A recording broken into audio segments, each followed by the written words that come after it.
Bienvenue dans les récits extraordinaires de Pierre Bellemare. Un podcast issu des archives d'Europe 1. Il est 21h. Sur un trottoir, devant un petit hôtel de Versailles, une femme hésite encore. Nous l'appellerons Madame D. Madame D a 37 ans. C'est une femme très grande, aux cheveux dorés et au regard vert. Élégamment vêtue, elle porte une petite mallette en maroquinerie luxueuse. Enfin, Madame D prend sa décision. Elle entre dans l'hôtel minable, demande une chambre au concierge. Une fois dans sa chambre, qui ne ressemble en rien à celle de son appartement de l'avenue Foch, elle s'assoit sur le lit, allume une cigarette et réfléchit. Madame D a pris une décision grave. Je vous le dis tout de suite, nous nous garderons bien d'émettre le moindre jugement moral à propos de cette décision. Nous nous contenterons de raconter les faits tels qu'ils ressortent des enquêtes de police et des déclarations que Madame D fit à certains journalistes. Après quelques bouffées de cigarette, Madame D demande au concierge un numéro de téléphone. Quelques instants plus tard, une voix d'homme répond. « Allô, Georges ?» demande Madame D. « Oui. »« Si vous m'avez reconnu, ne dites pas mon nom. »« Je vous ai reconnu. »« Pouvez-vous me rendre un service ?» demande Madame D. « Bien sûr, » répond le dénommé Georges.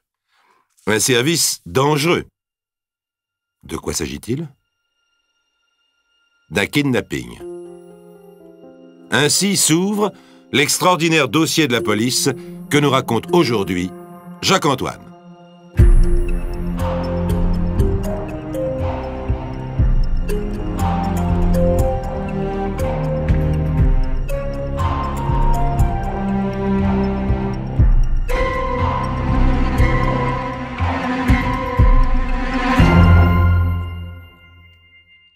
Madame D est d'origine anglaise, mais elle parle le français sans accent. D'ailleurs, elle est française de cœur et française aussi par son premier mariage. Seulement, après avoir épousé un Français et avoir eu de lui 2 filles, Françoise et Géraldine, elle a dû divorcer.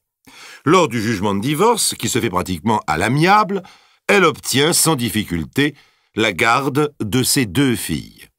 Mais la mère de Madame D, une lady anglaise, après avoir désapprouvé ce mariage avec un étranger, désapprouvait ensuite le divorce. D'après Madame D, la lady, sa mère, serait quelque peu rétrograde. Nous lui laissons la responsabilité de ce jugement tout en croyant nécessaire de vous le faire connaître. À cette époque, Madame D, obligée de travailler, entre comme réceptionniste dans un institut de beauté, ce qui, s'ajoutant aux problèmes matériels causés par la séparation d'avec son mari, ne lui laisse ni le temps ni les moyens de s'occuper suffisamment de ses 2 filles. En attendant de s'être organisée, elle confie les 2 enfants à sa mère, en Grande-Bretagne. Très exactement, à Hurseyd, près d'Epsom. C'est à contre-cœur qu'elle se sépare d'elle. Elle leur rend visite presque chaque week-end, envoie régulièrement l'argent nécessaire à leur pension et attend avec impatience le moment de pouvoir les faire revenir chez elle en France. Les enfants ont alors Françoise 13 ans, Géraldine 10 ans. Hélas, cette situation se prolonge 3 années. La mère de Madame D s'occupe bien de ses petites filles, qui bien entendu sont pensionnaires dans des établissements de premier ordre. Chaque fois que Madame D fait part à sa mère de son intention de reprendre ses filles, cette dernière trouve toujours une raison pour l'amener à reporter sa décision. Un jour, son appartement de Paris n'est-il pas trop petit ? Est-ce que son travail lui laissera vraiment le temps de s'en occuper ? Peut-être faudrait-il attendre que Françoise ait terminé tel cycle d'études, etc., etc.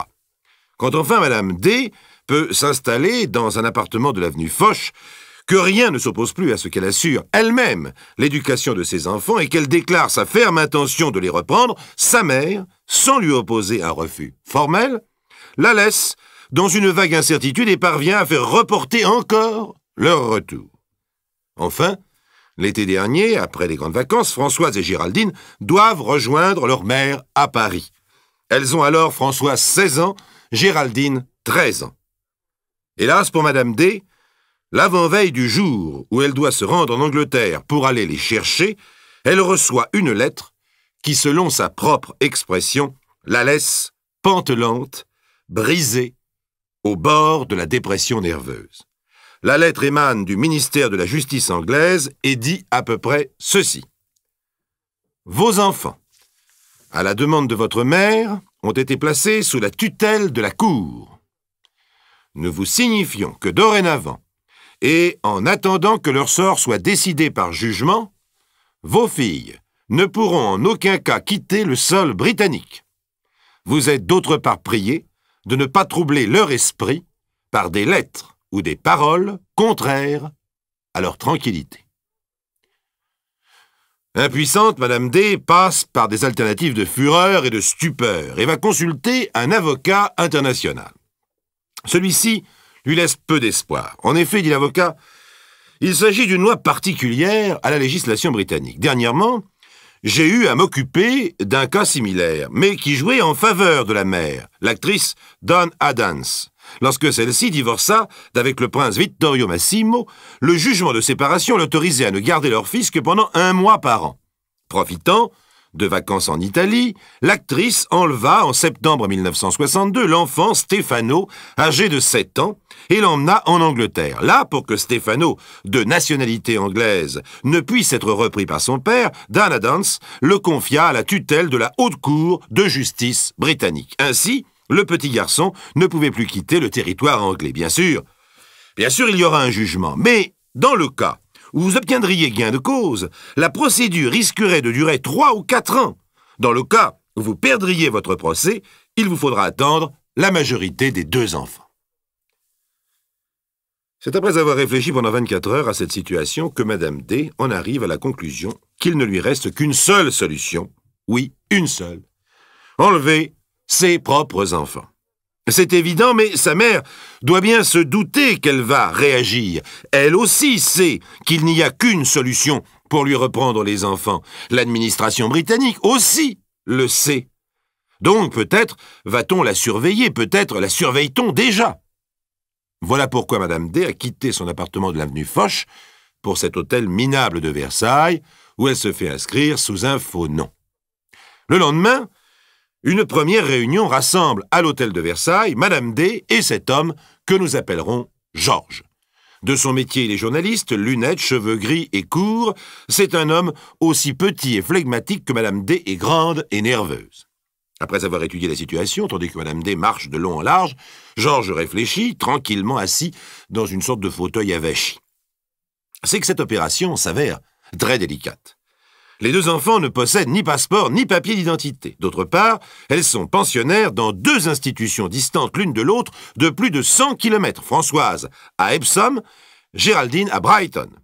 Enfin, si Madame D n'est pas déjà surveillée, il est probable qu'elle figure, elle et ses enfants, sur une liste noire quelconque. Alors, demande Madame D, vous avez une idée? Oui, répond Georges. Mais pour la mettre sur pied, je dois contacter un ami anglais. Lors de la réunion suivante, ils sont 3, Madame D, Georges, et un merveilleux Anglais à moustache rousse, ancien de la Royal Air Force, aujourd'hui pilote dans une compagnie privée. Après avoir rapidement étudié le dossier, le pilote a demandé à entendre Madame D avant d'accepter de l'aider. Imaginez donc, dans cette petite chambre de Versailles, ces 2 hommes et cette femme, penchés sur les cartes du sud de l'Angleterre qu'ils ont étalées sur le lit. L'idée à première vue est simple. Enlever successivement les 2 enfants et les conduire sur un terrain situé à proximité de l'un des 2 collèges et décoller pour la France. D'après sa connaissance des lieux, le pilote suggère que le terrain d'aviation à choisir soit celui de Bournemouth.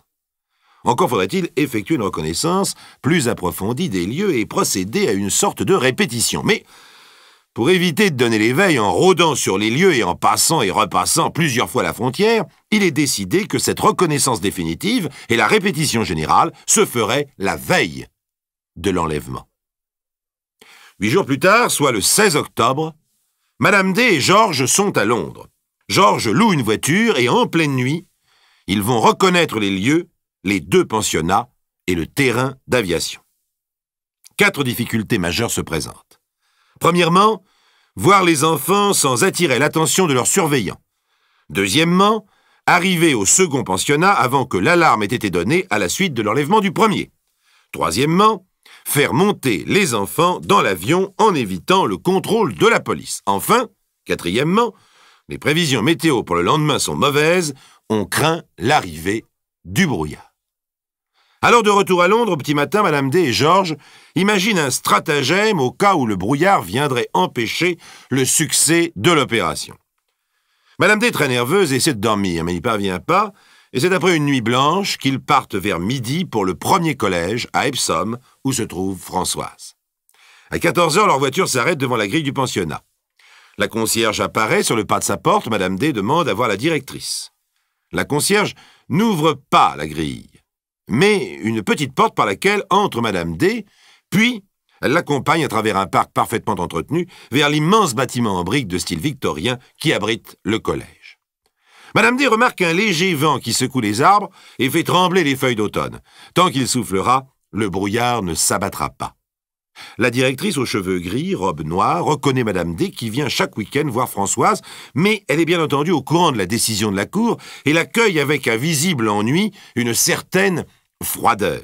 Madame D lui dit qu'elle est de passage dans la région pour 1 heure seulement et qu'elle voudrait embrasser sa fille. Prise de court, la directrice n'a aucun motif à lui refuser cette visite.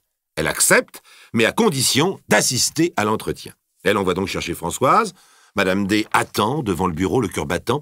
Elle entend bientôt le pas de sa fille dans le hall. Lorsqu'elle entre et s'approche de sa mère, la directrice, méfiante, se tient debout de façon à entendre tout ce qu'elles vont se dire. Madame D avait prévu cette situation. Après s'être embrassée, au milieu d'une conversation banale, Madame D dit brusquement en français mélangé d'argot « Débrouille-toi pour te tirer et être à 6 plombes près de la lourde d'entrée ». Une lueur de surprise est passée dans le regard de Françoise, mais elle a certainement compris car elle ne laisse rien paraître. Quant à la directrice, bien qu'elle entende le français, elle a simplement l'impression que Madame D, ayant parlé très vite, une phrase lui a échappé. Elle se rapproche un peu plus. Quelques instants plus tard, Madame D embrasse sa fille, comme si elle ne devait plus la voir, d'ici longtemps, et s'en va. Madame D et Georges arrivent à 16 h, au pensionnat de Géraldine. Ici, ça devient sérieux. Il faut procéder au premier enlèvement. Les enfants, comme prévu, sont à l'église, où on les entend chanter des cantiques. La voiture s'arrête devant l'église et Madame D attend, debout, sous le porche. Le vent est complètement tombé, rien n'empêche plus le brouillard prévu de descendre sur l'Angleterre. La réunion dans l'église se prolonge. Peut-être a-t-elle commencé en retard. Georges regarde fréquemment sa montre et Madame D et lui échangent des regards inquiets. Il leur reste de moins en moins de temps pour être à l'heure au rendez-vous fixé à Françoise. Enfin, les cantiques cessent et les enfants sortent. Dès qu'elle aperçoit sa mère, Géraldine, dans son petit uniforme vert de collégienne, fond en larmes. « Calme-toi, lui dit sa mère, reste avec tes camarades, tu vas faire comme si tu retournais au collège, mais reste dans les dernières, devant la porte. » À la surveillante qui s'approche, Madame D explique qu'elle est de passage et demande si elle peut embrasser sa fille. La surveillante accepte. La mère et la fille échangent alors quelques mots en marchant et en s'embrassent. Puis, Madame D, comme à regret, monte dans la voiture. Par la vitre ouverte, elle lance des baisers à Géraldine en larmes, qui lui répond en faisant au revoir de la main. La voiture démarre, tandis que les enfants marchent de l'église au collège. La surveillante cesse alors de suivre Géraldine des yeux. À ce moment, la voiture qui a fait simplement le tour d'un pâté de maison réapparaît, tandis que les enfants en désordre rentrent dans le collège pour certains ou montent dans des voitures qui viennent les chercher pour d'autres, car il y a des demi-pensionnaires. Profitant de cette relative cohue, Madame D fait signe à sa fille, et comme celle-ci arrive, elle ouvre la porte, l'enfant monte, la voiture démarre. Apparemment, personne n'a rien remarqué. Dans ce cas, on ne s'apercevra de la disparition de Géraldine que dans 3/4 d'heure, 1 heure. Maintenant, la voiture roule vers Epsom. Comme on le craignait, le brouillard tombe avec la nuit et ralentit la voiture. À 17 h 30, ils sont encore à 40 km du collège. À 18 h, ils sont encore à 6 km. À 18 h 10, ils s'arrêtent devant la grille, dont les barreaux sont à peine visibles dans le brouillard. Personne. Madame D est folle d'inquiétude à l'idée que l'alerte a peut-être été déjà donnée. C'est alors que Françoise apparaît. Elle attendait un peu plus loin, après être sortie par une porte de service. Au moment où la voiture démarre, le concierge jaillit comme un diable hors de sa boîte, et on l'entend distinctement crier « Je vous ai vu, je vous ai vu !» Il a certainement noté le signalement et le numéro de la voiture. Mais Madame D et Georges ont tout prévu. 2 kilomètres plus loin, dans la campagne, des amis anglais attendent au bord de la route avec une autre voiture. L'échange des voitures est rapidement effectué. Madame D prend alors la route de Londres, où ils vont tous passer la nuit chez des amis, car c'est là le stratagème qu'ils ont imaginé le matin même. Tandis qu'ils sont à Londres, Georges téléphone à des amis parisiens qui vont eux-mêmes appeler, vers minuit, depuis Paris, la grand-mère des 2 enfants, la mère de Madame D, pour la rassurer en lui disant que Françoise et Géraldine viennent d'arriver en France. Pour le moment, elle dorment, mais elle pourra les appeler dès demain matin vers 11h chez leur mère, avenue Foch. Mais Georges et elle ont été beaucoup plus loin encore dans leur stratagème. En effet, pendant la nuit, c'est un jeu d'enfant pour la police de retrouver le propriétaire de la voiture dont le concierge du collège a noté le numéro. Aussi, à la première heure de la matinée, les inspecteurs se présentent-ils à la société de location. Mais Madame D a donné comme adresse à Londres celle de ses amis anglais qui ont, la veille au soir, pratiqué l'échange des voitures. De sorte que la police retrouve celle-ci devant leur maison et fait irruption chez eux. Ils reconnaissent les faits sans difficulté, mais pendant qu'ils s'expliquent, le téléphone sonne. Une femme décroche tandis qu'un policier prend l'écouteur. « Bonjour ma chérie, dit une voix de femme. Je voulais te rassurer, tout va bien, les enfants sont arrivés cette nuit. » Et l'on raccroche. À condition que la police anglaise tombe dans le piège, ce qui n'est pas du tout certain, Madame D et Georges espèrent de cette façon mettre fin aux recherches. Et avant de poursuivre cette histoire, nous allons marquer un petit temps d'arrêt. Depuis le lever du jour, Madame D, à l'autre bout de Londres, regarde le ciel, du moins ce que l'on peut en voir à travers le brouillard. Vers 9h, comme elle l'espérait, le soleil commence à percer. Quelques minutes plus tard, Madame D, Georges et les 2 enfants repartent en voiture en direction de Bournemouth. Le brouillard reste épais, puis il commence à se dissiper juste comme ils arrivent à proximité de l'aéroport. Là, sur le parking, tapis dans la voiture, ils attendent. Madame D fume cigarette sur cigarette, Georges explique aux 2 enfants ce qu'elles vont devoir faire. Françoise, consciente du danger, écoute très sérieusement. Tous 3 essaient de conserver le sourire et même de plaisanter de temps en temps pour ne pas affoler Géraldine, qui en profite pour vider une boîte de sucettes. Enfin, à 11h, un petit point apparaît au-dessus du terrain. Il grandit, disparaît derrière la cime des bâtiments, puis on entend ronfler son moteur et il réapparaît, roulant sur le taxiway pour s'arrêter à l'endroit exactement prévu, bien en vue de la voiture. C'est un ravissant Beechcraft, blanc et rouge, de 4 places, le pilote aux moustaches rousses en descend, le plus sereinement du monde, ses papiers de bord à la main. Alors Madame D, le cœur battant, sort de la voiture et marche à sa rencontre, suivie de ses 2 filles qui jacassent et s'extasient sur l'avion, comme cela leur avait été conseillé. Elle laisse bien entendu de côté le poste de douane et de police. Le pilote les salue, les aide à monter à bord rapidement, puis s'en va avec désinvolture faire vérifier ses papiers par l'administration. En principe, toute la scène s'est déroulée avec beaucoup de naturel et en même temps si vite que l'on peut espérer que personne n'aura rien remarqué. Hélas, leur espoir va être déçu. Quelques minutes plus tard, lorsque le pilote ressort du bâtiment administratif, il est suivi de 2 policiers et tous 3 se dirigent vers l'appareil. Madame D devient blême et elle dit à ses 2 filles qui se sont soudain figées « Allons, souriez, parlez, comme si de rien n'était. » Le pilote glisse ses moustaches dans la cabine et dit à Madame D qui est assise sur l'un des sièges arrière « Cachez-vous, ils n'ont vu que les enfants. » Tandis que Madame D se recule brusquement, le pilote, avec une brutalité incompréhensible, arrache une sucette des mains de Géraldine et fait descendre les 2 enfants. La scène qui suit est insupportable. L'un des policiers, qui s'intéresse à l'aviation et ne connaît pas ce type d'appareil, américain et nouveau sur ce terrain anglais lorsque se déroule cette affaire, tourne autour et s'approche même du cockpit pour observer le tableau de bord. Quant à l'autre policier, il regarde les 2 enfants que lui présente le pilote. « Voici l'aîné, dit ce dernier, Heather. Voici la plus jeune, Elisabeth. » Le policier regarde le passeport du pilote, puis s'adresse à Géraldine. « Vous en avez de la chance, Elisabeth, d'avoir un papa qui est dans l'aviation. Il vous emmène souvent ?» Géraldine, qui ne comprend pas, regarde l'homme à la moustache, qui fait « oui » d'un signe de tête en souriant. « Oui » répond Géraldine. « Bon, eh bien bon voyage, dit le policier en rendant son passeport au pilote. Pendant ce temps, l'autre policier, qui inspecte toujours avec émerveillement cet avion bijou, découvre Madame D immobile sur son siège. À tout hasard, celle-ci lui sourit. Le policier s'incline et s'éloigne, comme s'il était brusquement conscient d'être indiscret. Tandis que le pilote fait monter à nouveau les deux enfants dans l'avion, le premier policier rejoint le second, convaincu que celui-ci vient de vérifier en même temps que les papiers du pilote et des enfants celui de la femme. Puis les deux policiers s'approchent, et le second découvre à son tour Madame D, mais il ne dit rien, convaincu à son tour que son collègue a vérifié ses papiers. Dans l'avion, inutile de vous dire que Madame D et ses deux filles n'en mènent pas large. Quant au pilote, malgré son flegme, tout en fermant la portière, tout en manipulant les commandes, il répète dans sa moustache à mi-voix en chantonnant « Bloody, bloody, bloody, bloody » sur l'air enfin bref, sur une musique absolument originale et que d'ailleurs Madame D ne cherche pas à reconnaître, bloody étant une expression anglaise qui veut dire à peu près « zut, zut, zut, zut, zut ». Comme les deux policiers lui font un petit signe amical avant de se détourner, le pilote murmure aux enfants visiblement terrifiés, blêmes de peur « Allez saluer, souriez, allons, allez. Vous ne comprenez pas, petit monstre, qu'il fait beau, que vous partez toute heureuse, passer le week-end en Écosse !»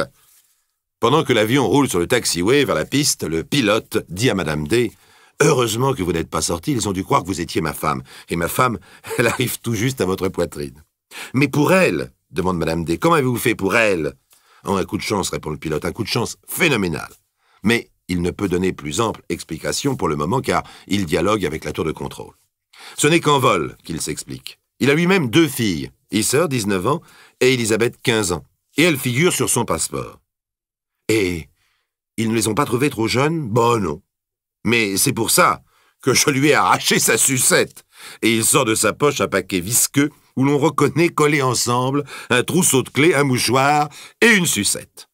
Inutile de vous dire, chers amis, que Madame D ne voit rien, ni le paysage qu'il survole, ni la côte anglaise, ni la Manche. La première à retrouver complètement ses esprits, c'est Géraldine. « Maman, il faut faire un vœu, dit-elle. »« Pourquoi ?»« Parce que c'est la première fois que je monte en avion. » Le reste du voyage se déroule sans incident, et ce n'est que quelques jours plus tard que Madame D saura que malgré le stratagème qu'ils avaient imaginé et si bien monté, la police anglaise n'avait pas donné l'ordre de cesser la surveillance aux frontières. Cette nuit-là, et toute la journée du lendemain, la police a épluché l'identité de toutes les personnes qui ont quitté l'Angleterre avec deux jeunes filles. Le pilote ne fut pas inquiété puisque la police ne sut, avant plusieurs années, comment s'était effectué le transport des enfants. Quant aux amis anglais de Madame D, bien qu'ils eussent pu être poursuivis pour complicité dans un rapt d'enfants, la police ne donna aucune suite légale. Peut-être qu'en étudiant l'affaire de plus près, le juge chargé de l'instruction prit fait et cause pour Madame D. En tout cas, il referma ce dossier extraordinaire de la police sans autre forme de procès.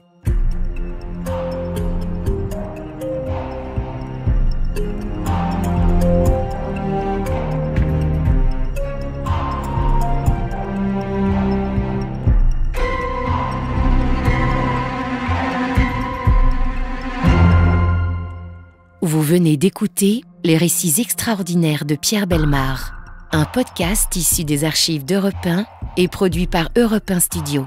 Réalisation et composition musicale, Julien Tarot. Production, Sébastien Guyot. Direction artistique, Xavier Joly. Patrimoine sonore, Sylvaine Denis, Laetitia Casanova, Antoine Reclus. Remerciements à Roselyne Bellemare. Les récits extraordinaires sont disponibles sur le site et l'appli Europe 1. Écoutez aussi le prochain épisode en vous abonnant gratuitement sur votre plateforme d'écoute préférée. Bienvenue dans les récits extraordinaires de Pierre Bellemare. Un podcast issu des archives d'Europe 1. Une idée blanche dans une affaire noire. C'est-à-dire une voiture idée blanche qui devient toute petite sur une route bordée d'arbres dessinée sur un sombre fond de toile peinte. Également dessinée sur la toile un château, authentique joyau médiéval menacé de ruine. Sur le bord de la route, le cadavre en cire d'une vieille dame que la voiture a renversée et dont un pinceau a étalé le sang sur l'herbe peinte où il coulera pour l'éternité. Dans une chaise longue démantibulée, un vicomte, dont les 70 années de vice ont définitivement altéré les traits aristocratiques. Près de lui, une grande et belle femme de 40 ans dans une robe blanche. En souriant faussement, elle pose la main droite sur l'épaule du vieillard, tandis que sa main gauche semble faire un signe à la voiture blanche qui fuit sur la route. Un homme petit, brun, avec des lunettes, l'air, je dis bien, l'air d'un souteneur corse, et je ne dis pas qu'il est souteneur, fait un signe d'intelligence à la femme qui lui jette un regard inquiet. Au loin, tout un petit peuple les regarde comme s'il voulait se souvenir éternellement de la scène.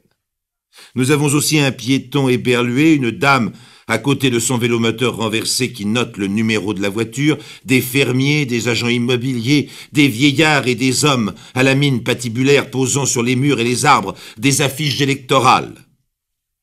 Au-dessous, une grosse plaque de cuivre où est inscrite la phrase suivante. Affaire de Puy-Ricard, 28 juillet 1969, jugé le 11 juillet 1970. Scène reconstituée pour le musée des dossiers extraordinaires par Jacques-Antoine.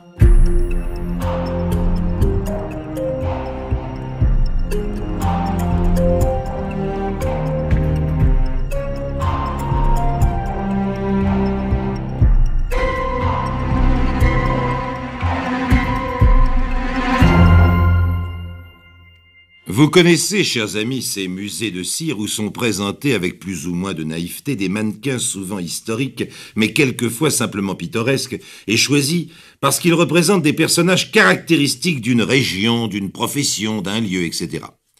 Quelquefois, ces personnages sont groupés dans un décor unique où ils semblent jouer une scène.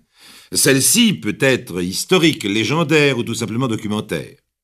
La scène historique, c'est par exemple l'assassinat de Henri IV.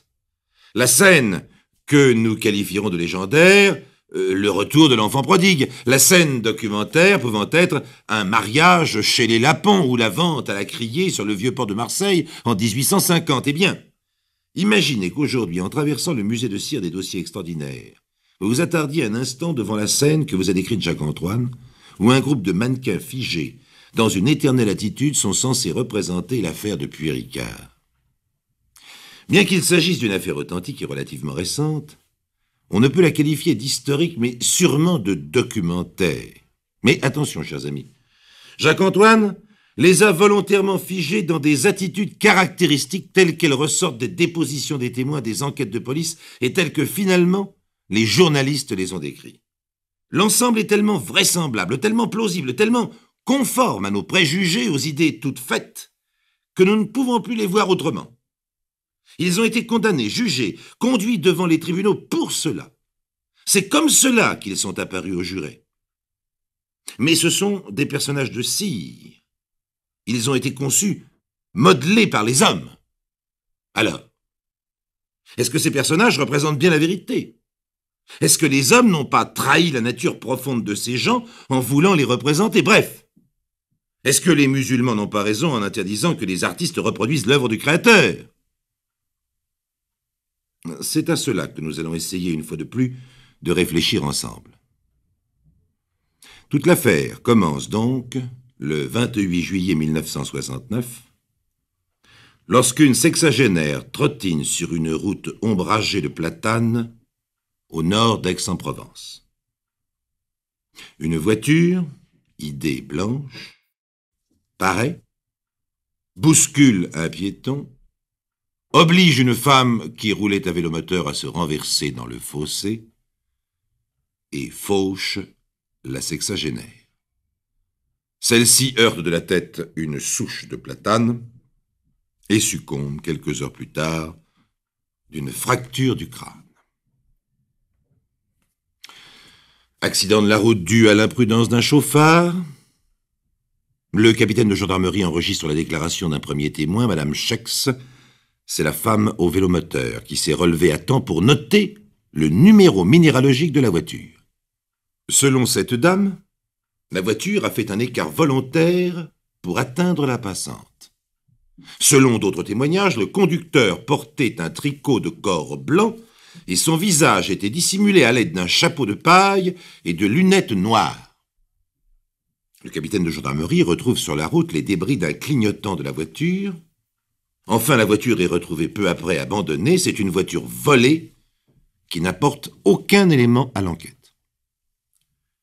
Par contre, Les premières démarches du capitaine de gendarmerie vont l'amener à découvrir une étonnante série de personnages dont la simple description va le conduire à imaginer toute l'affaire.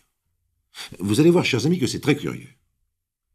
La première démarche conduit le capitaine au château de la Roche-Rostellane à Puy-Ricard. Il trouve là le vicomte Jacques de Régis, le propriétaire des lieux, vautré dans une vieille chaise longue démantibulée. Bien qu'il ait hérité d'une fortune considérable, le vicomte laisse le château et ses domaines à l'abandon. La plupart des pièces sont fermées et les œuvres d'art qu'elles contiennent s'abîment dans la poussière. La mauvaise herbe pousse dans la cour et dans le parc. Depuis toujours, le vicomte, qui a maintenant 70 ans, s'abandonne à la fainéantise, se contentant d'assouvir deux besoins, les femmes et l'alcool. Sale, loqueteux, mal rasé, il apparaît gâteux, l'œil vitreux, la bouche tordue, mais on s'empresse d'avertir le capitaine de gendarmerie qu'il s'agit là d'un faux semblant et que, lorsqu'il n'a pas bu, son intelligence est encore alerte.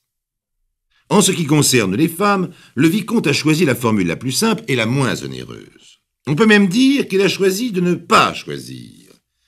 Il se contente d'engager des gouvernantes dont il fait ses maîtresses. Il les garde comme gouvernantes, donc comme maîtresses, tant qu'elles ferment les yeux sur les fantaisies qu'il se permet de temps en temps.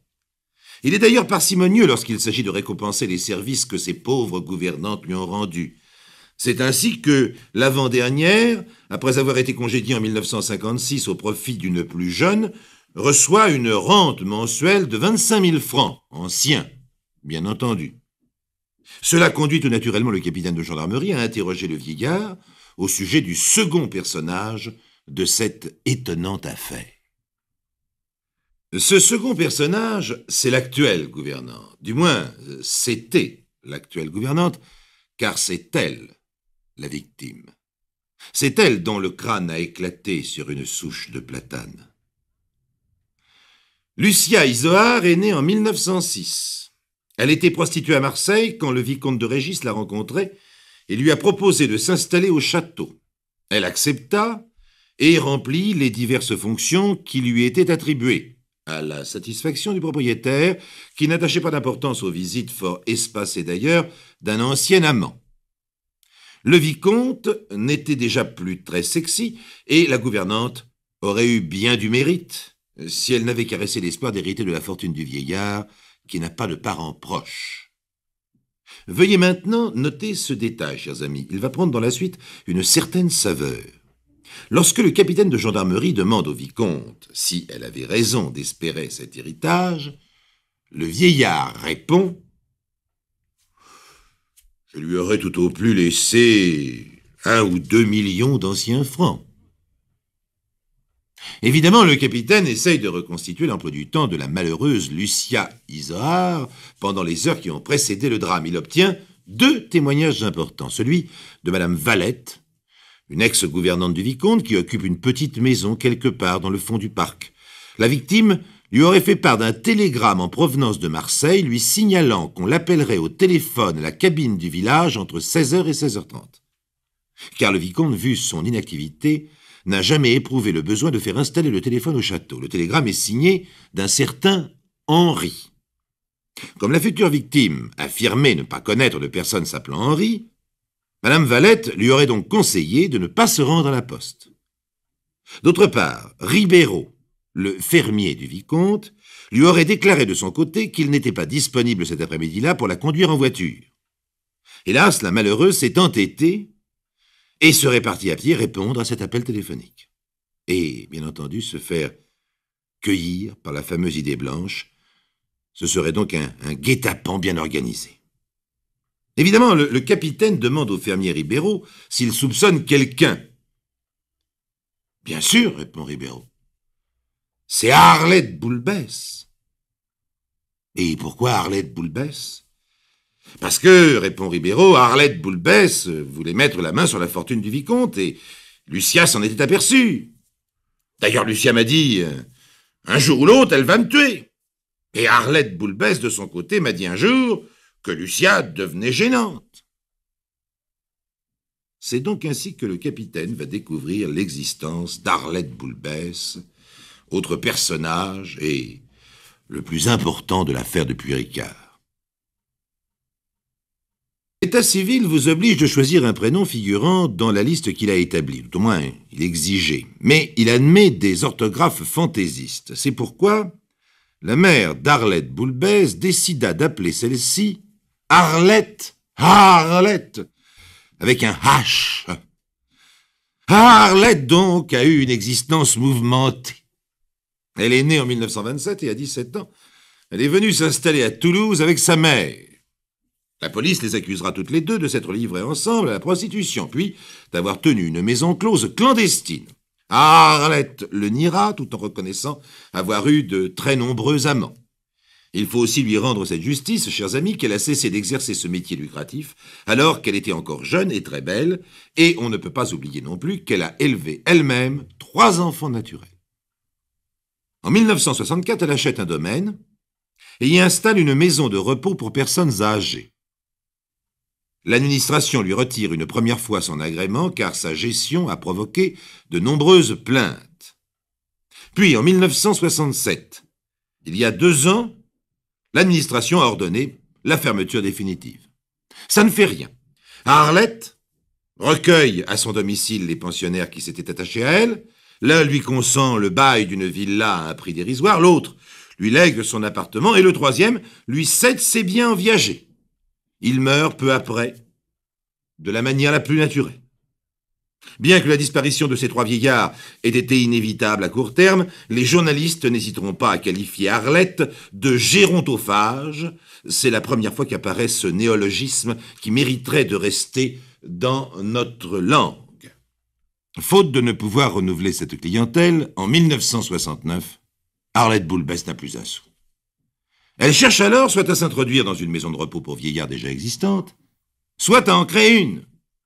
C'est à ce moment qu'elle apprend que le vicomte Jacques de Régis, propriétaire de Roche-Rostellane, est décidé à vendre. Alors elle va le voir. Pas de chance.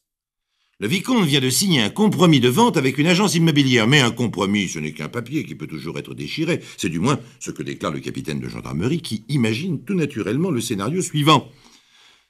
Arlette est une grande et belle femme qui, malgré un air sévère et une moue arrogante, peut provoquer l'attirance, le désir, voire la passion.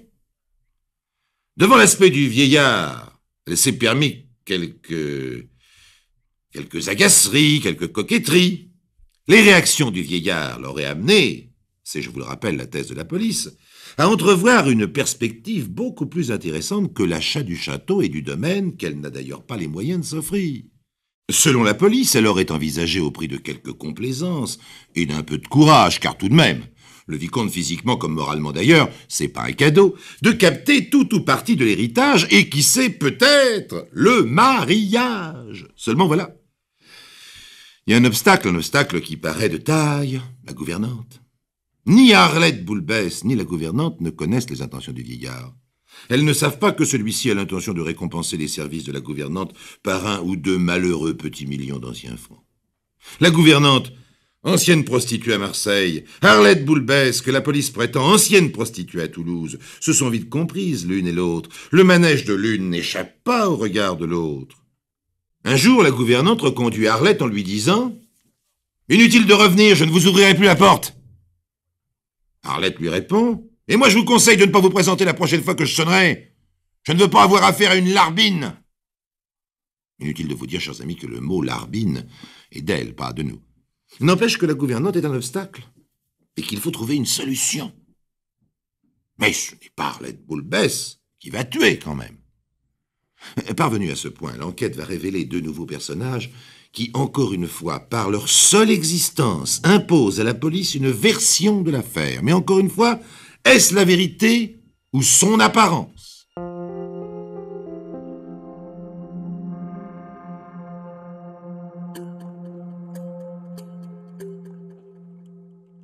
Arlette Boulbès a pour amant Sauveur Padovani. Eh oui, bien sûr. Sauveur est un Corse âgé de 55 ans qui semble jouir d'une certaine influence à Aix-en-Provence. Pourquoi? Sauveur n'a pas d'instruction, il a échoué dans une 12aine de métiers. D'où lui vient cette influence? Certes, il aurait une certaine tendance à se faire aider financièrement par les femmes dont il partage la vie, mais ce n'est pas un proxénète. Il n'est pas non plus à proprement parler un homme du milieu. Il a été accusé récemment de détention d'armes, mais il s'agissait d'un geste politique. Il n'a reçu qu'une petite peine de prison avec sursis et son casier judiciaire est vierge. Pourtant, c'est là l'explication de son influence. Et l'affaire à l'origine crapuleuse prend une couleur politique. Sauveur Padovani est le chef du service d'action civique d'Aix. Les attentats de l'OAS à la fin de la guerre d'Algérie et les nombreuses campagnes électorales qui se sont succédées ont amené les services d'action civique d'Aix à élargir leur recrutement. Et la police prétend que, selon une tradition méditerranéenne, adoptée d'ailleurs par tous les partis, on ne s'est pas montré difficile et c'est ainsi que les voyous sont accourus en masse. Et parmi eux, le 5e personnage de l'affaire Puyricar. Il s'agit cette fois d'un personnage qui paraît un petit garçon à côté d'Arlette Boulbès et de Sauveur Padovani. Ce 5e personnage s'appelle Gaston Costérat dit Jo Lexois. Fils de commerçant, peu doué pour les études, il s'est essayé à être garçon de restaurant, mitron, peintre en bâtiment. Il a même joué du trombone dans la formation de la lyre aixoise avant d'être renvoyé parce qu'on le trouvait trop turbulent. Ce garçon exubérant a trouvé un exutoire à son énergie refoulée en pratiquant le parachutisme sportif, puis en faisant son service militaire dans un régiment aéroporté. À son retour d'Algérie, il se fait rapidement pincer pour un cambriolage et un vol de voiture. Souteneur d'occasion, généralement fauché, il a rencontré Sauveur Padovani dans son quartier général, le bar Paris-Nice. Il a maintenant 30 ans, et comme il n'a pas peur de la bagarre, Sauveur Padovani l'engage dans le service d'action civique pour défendre ses colleurs d'affiches. Voici donc bien campés les 5 personnages de l'affaire Puyricar, et voici tout naturellement la version qu'imagine la police qui, comme vous allez le voir, découle moins des faits que du passé et de la personne des protagonistes. Premier acte, Arlette Boulbès explique à Sauveur Padovani que la gouvernante du vicomte la gêne. Sauveur Padovani imagine alors de l'écarter, pas question de la tuer, nous ne sommes pas à Chicago, mais il pense à un petit accident qui pourrait envoyer la gouvernante à l'hôpital pour quelques mois. Bien entendu, ils ne vont pas faire ça eux-mêmes, Arlette Boulbès est trop engagée dans cette affaire et Sauveur et son amant est de plus beaucoup trop connu. Alors il pense à Jo Lexois et lui propose 1 million pour provoquer un petit accident sur la route qui écartera la gouvernante. Jo Lexois accepte et reçoit 3000 francs d'acompte. Deuxième acte. Voici comment l'affaire est organisée, c'est du moins la version de la police. Un télégramme signé Henri est envoyé à la gouvernante pour l'avertir qu'on l'appellera à la cabine téléphonique du village entre 16h et 16h30. Vers 16h, Jo Lexois, qui a volé la veille une idée blanche, s'arrête au bord de la route devant le hangar d'une ferme à quelques centaines de mètres du château et il attend. À la même heure, Arlette Boulbès et Padovani Sauveur se rendent chez le vicomte au château de la Roche-Rostallane. Troisième acte. Lorsqu'Arlette voit la gouvernante partir pour le village, elle attend quelques minutes, qui ont été soigneusement calculées, et sort du château. C'est un signal convenu. Elle a une robe blanche, et de l'endroit où elle se place, Jo Lexois la voit. Comme l'apparition d'Arlette dans sa robe blanche signifie que la gouvernante est sur la route du village, Jo Lexois actionne le démarreur de la voiture. La suite, vous la connaissez, au lieu de s'en tirer avec quelques fractures, le hasard veut que la gouvernante heurte du crâne la souche d'un platane et en meurt. Dans la présentation que la police fait de cette affaire, tout est logique, et surtout parfaitement conforme au caractère des personnages. D'ailleurs, à part un alibi de dernière heure que s'invente Jo Lexois, et qu'un commissaire de police démontra sans difficulté, mais aussi sans grande certitude, rien ne vient contrarier cette thèse. Le trio comparaît donc devant la cour d'assises d'Aix-en-Provence l'année suivante, au mois de juillet, sous l'accusation de coups et blessures volontaires ayant entraîné la mort sans intention de la donner. Ce sera un procès plutôt bizarre. D'abord, la salle est houleuse, car les accusés y ont beaucoup d'amis. Ensuite et surtout, on parle beaucoup plus du passé des accusés que de l'affaire elle-même. Le vicomte, qui est entré définitivement dans une maison de repos, n'est même pas là. À tel point qu'Arlette Boulbès, toujours belle et arrogante, s'exclame plusieurs fois « Mais je suis venu ici pour qu'on parle de l'affaire de Puy-Ricard, j'aimerais bien qu'on en parle !» Malgré cela, l'accusation, indéfiniment, s'acharne à démontrer la vilainie d'Arlette Boulbès et le manque de scrupules de ses deux acolytes. Mais de l'affaire elle-même, on ne parle pour ainsi dire pas et pour cause. Il n'y a rien à en dire. Il n'y a pas de preuves certaines, ni d'un côté ni de l'autre. Simplement une version logique, je dirais même raisonnable, qui habille les personnages comme un vêtement merveilleusement coupé. Finalement, les jurés vont infliger 12 ans de réclusion à Arlette Boulbès et 8 à Sauveur, Padovani et Jolexois. Mais la chaleur du mois de juillet 1970 et la longueur des audiences ont tendu les nerfs du public et des magistrats. Le verdict est accueilli par des injures que les amis des condamnés hurlent de toute la force de leurs poumons. L'avocat général fera exception à la règle qui veut que ces manifestations soient ignorées. Il ordonne d'arrêter Joseph Boulbès, le frère de l'accusé, qui sera condamné le surlendemain à 4 mois de prison avec sursis pour outrage à magistrat. Le journal de gauche, le Méridional, qu'on ne peut accuser de sympathie pour le service d'action civique qui fut à l'origine l'émanation d'un mouvement gaulliste, n'hésite pas à écrire « A-t-on sanctionné les accusés pour le délit qui leur était reproché ?» Il est juste de dire que les débats n'en ont pas apporté la preuve formelle et malgré leur condamnation, l'énigme demeure. Pour les uns, c'est un règlement de compte, pour les autres, on les a seulement jugés sur leur passé. Certes, écrit toujours le Méridional, si ces commentaires sont excessifs, il reste que l'on a beaucoup parlé du passé des accusés et pas du tout de l'affaire de Puy-Ricard. Et la défense n'a pas manqué de faire ressortir que l'enquête ressemble trop à un scénario conçu à partir d'une idée toute faite.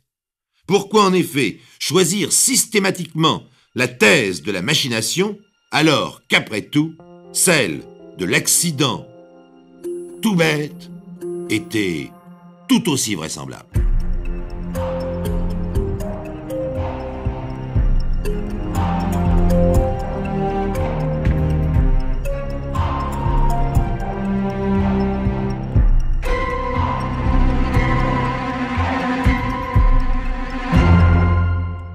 Vous venez d'écouter Les récits extraordinaires de Pierre Bellemare, un podcast issu des archives d'Europe 1 et produit par Europe 1 Studio. Réalisation et composition musicale, Julien Tarot. Production, Sébastien Guyot. Direction artistique, Xavier Joly. Patrimoine sonore, Sylvaine Denis, Laetitia Casanova, Antoine Reclus. Remerciements à Roselyne Bellemare. Les récits extraordinaires sont disponibles sur le site et l'appli Europe 1. Écoutez aussi le prochain épisode en vous abonnant gratuitement sur votre plateforme d'écoute préférée. Bienvenue dans les récits extraordinaires de Pierre Bellemare. Un podcast issu des archives d'Europe 1. Le dossier que nous ouvrons aujourd'hui, chers amis, est le plus extraordinaire depuis le début de cette émission, et chose curieuse, il est pratiquement inconnu en France. Tout commence, tout s'explique avec les 2 photos que nous avons devant nous. Ces photos sont celles de 2 hommes d'environ 35 ans, ce sont 2 Danois, et l'un comme l'autre sont blonds avec le type scandinave. Mais la ressemblance s'arrête là, car c'est justement le contraste entre les 2 personnages qui est extraordinaire. L'un s'appelle Scho Nielsen. Il a le visage long, sec, sauf les narines qui sont plus dilatées, plus charnues que le reste du visage. Une mâchoire bien dessinée, la bouche grande, les yeux abrités, le sourcil tombant assez bas sur l'œil, le front haut s'évase légèrement. 2 rides verticales que les spécialistes appellent les rides de la concentration partent de la racine du nez, ce qui ajoute encore une sorte d'acuité à son regard perçant.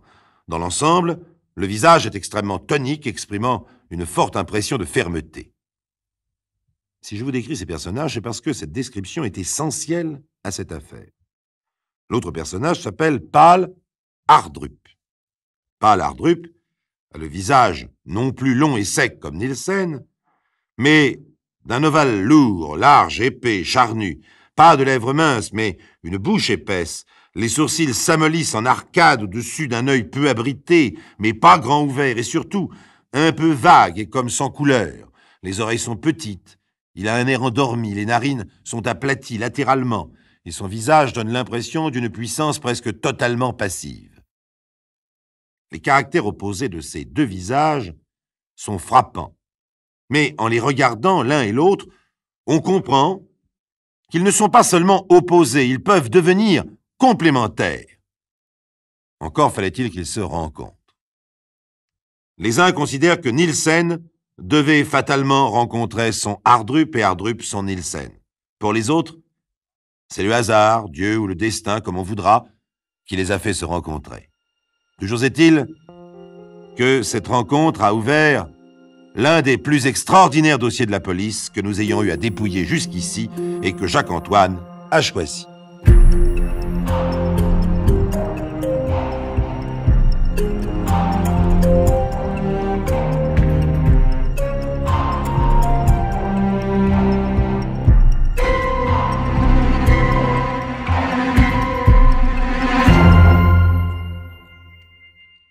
Je vous le dis tout de suite, chers amis, le dossier de cette affaire ne s'est refermé qu'en 1967.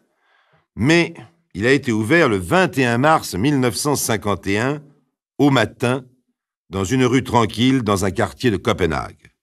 Au mois de mars, c'est encore l'hiver ici et personne ne remarque le jeune homme falot vêtu d'un passe-montagne qui marche d'un pas régulier et calme dans la foule. Personne non plus ne lui prête attention lorsqu'il pénètre dans la succursale d'une banque, la Landmann-Banken. Tranquille, il traverse le hall pour s'arrêter devant le guichet de la caisse. Avec une calme assurance, il sort alors un pistolet. L'argent, vite. Le caissier lève la tête, les yeux arrondis, mais son étonnement et sa peur se transforment en sourire. Allons donc. Un gangster, ce garçon, à l'allure débonnaire. Le caissier pense qu'il suffit de temporiser et il refuse. Alors, tout aussi calmement, le garçon débonnaire appuie une première fois sur la détente de son revolver et se retourne vers le directeur de la banque qui s'avançait vers lui. 2 coups de feu éclatent donc, comme le tonnerre, entre les murs de marbre et le sol dallé de la banque. On entend le bruit sourd de la chute du caissier qui, après avoir glissé sur son comptoir, a disparu derrière. Il ne reste qu'un peu de sang sur les billets. Quant au directeur de la banque, il est maintenant allongé sur le sol, tandis que retentit la sirène d'alarme. Alors, c'est du moins ce que rapportent les témoins, quelque chose paraît se casser dans l'esprit de l'agresseur. Encore une fois, ce sont les témoins qui insistent sur ce détail, et Dieu sait qu'il est difficile d'imaginer ce qui se passe dans l'esprit d'un homme dans un moment pareil. Tout se passe comme si le garçon s'apercevait seulement qu'il vient de tuer 2 hommes. Ce qui est certain, par contre, c'est qu'il ne prend pas l'argent de la caisse et qu'il s'enfuit, toujours suivant les témoins, blême et hagard. D'autres affirmeront qu'il sort de la banque en titubant. L'auteur de ce hold-up raté est arrêté le jour même. Il s'appelle Paal Hardrup, et pour la police, l'affaire paraît réglée. Mais en fait, elle vient tout juste de commencer. Lorsque des dizaines d'experts, plusieurs services de police, des avocats, un gouvernement, une haute cour de justice, une cour suprême, et finalement les ministres du Conseil de l'Europe ont, les uns après les autres, à étudier un dossier judiciaire, je n'ai pas besoin de vous dire que l'on aboutit à une littérature d'un volume monstrueux et d'une digestion difficile. C'est le cas pour ce dossier que nous allons essayer de résumer. Quelques heures après l'arrestation d'Hardrup, un ami et la femme de celui-ci, qui a 28 ans, demandent à être reçus par la police. D'après eux, ce n'est pas Hardrup le vrai criminel. L'homme qui a tué le caissier, le directeur de la banque, s'appelle Sjo Nielsen. Sjo Nielsen se trouvait à plusieurs kilomètres de Hardrup au moment du hold-up, mais c'est tout de même l'instigateur du crime. Et la femme et l'ami d'Hardrup vont raconter une histoire qu'Hardrup va tout d'abord nier obstinément, qui, dans la suite, va bouleverser le Danemark. Nielsen, élevé dans une ville du Jutland par un père tonnelier ivrogne, commet très jeune de petits délits qui lui valent la maison de redressement. Et parce qu'il croit être de la race des seigneurs, ou tout simplement pour sortir de la maison de redressement, il s'engage en 1940 dans une formation SS qui va bientôt combattre sur le front de l'Est. Hardrup suit le même chemin, mais ce garçon sensible, à tendance mystique, espère simplement, affirme sa femme, trouver chez les SS un peu de fraternité. Nous ne faisons que reproduire les pensées de la femme de Hardrup. Lors de la débâcle allemande, ils sont arrêtés et condamnés. Hardrup a 14 ans d'emprisonnement pour collaboration avec la police allemande. Nielsen a 12 ans d'emprisonnement pour service dans l'armée allemande, dénonciation et chantage. C'est en prison en 1947 qu'ils se rencontrent pour la première fois. Très vite, les deux hommes deviennent camarades. S'isolent totalement des autres détenus, s'enferment dans un monde morbide pour pratiquer le yoga et autres disciplines. Dès le début, Nielsen est le fort, Hardrup le faible, le maître et l'esclave. Déjà Nielsen, grâce à un magnétisme incontestable, possède totalement Hardrup. D'ailleurs, après le hold-up, d'anciens co-détenus viennent spontanément informer la police que Nielsen en était certainement l'instigateur. Si l'on croit ces témoignages, la différence de caractère entre les deux hommes, qui peut paraître un prétexte facile pour excuser l'un et condamner l'autre, est pourtant totalement vraie. D'après ces témoins, lorsqu'ils sont libérés en 1949, l'hypnose que pratique Nielsen accentue son empire sur le malheureux Hardrup. Nielsen est devenu Dieu le Père, l'Esprit, et Hardrup ne vit que par lui, devenant une machine à obéir, un vulgaire outil entre ses mains, et en son absence, une loque sans ressort. Dès leur libération, les deux hommes pensent à se procurer de l'argent pour créer un nouveau parti d'inspiration nazie. Décidément, c'est dans ce but qu'ils préparent des attaques de banque et que Nielsen transforme Hardrup en machine à voler et à tuer. C'est Nielsen, paraît-il, qui ordonne et même téléguide le mariage d'Hardrup, dont la femme elle-même devient un rouage de sa monstrueuse entreprise. Il l'abat, paraît-il, pendant des séances de magie noire et profite de ses faveurs, sous l'œil d'Hardrup, qu'on ne peut même pas qualifier de mari complaisant, puisqu'il n'est plus qu'une machine. Toujours selon ses témoins, Nielsen lança pour la première fois sa machine en août 1950. Ce jour-là, en effet, Hardrup attaque une première banque. Il n'y a pas de victime. Il vole 25 000 couronnes qu'il remet en effet à Nielsen une fois le hold-up accompli. Puis c'est l'attaque du 21 mars 1951. Évidemment, les policiers restent d'abord très sceptiques. Ce n'est pas la première fois qu'on prétend expliquer un crime par l'hypnotisme. Mais jusqu'à présent, de tels faits n'ont jamais été vérifiés et aucune accusation de cet ordre n'a jamais mené un prévenu devant un tribunal. Ils sont d'autant plus sceptiques qu'Hardrup s'obstine toujours à lier toute participation de Nielsen à cette affaire, et Nielsen, qui était à plusieurs kilomètres de la banque, prétend ne pas avoir été au courant du hold-up. Quelques jours après son arrestation, Hardrup a bien déclaré au psychiatre de la police qu'un esprit gardien lui avait ordonné de commettre le vol pour des raisons politiques. Cet esprit avait orienté sa vie et déterminé ses actions depuis qu'il s'était révélé au cours de son séjour à la prison. Mais selon Hardrup, l'esprit gardien n'est pas Nielsen. Un premier rapport des psychiatres conclut qu'Hardrup devait être considéré comme un aliéné dangereux qu'il convient d'interner dans un centre de prévention pour psychopathes et que Nielsen a sans doute exercé une influence décisive et fatidique sur lui. Arrêté une première fois, Nielsen est relâché, le tribunal municipal de Copenhague ne pouvant se satisfaire de ce motif. Mais dans la suite, l'enquête établit que lors du premier hold-up d'Hardrup, Nielsen a reçu immédiatement l'argent dérobé par celui-ci. Nielsen, laissé en liberté, est inculpé de complicité de tentative de vol à main armée.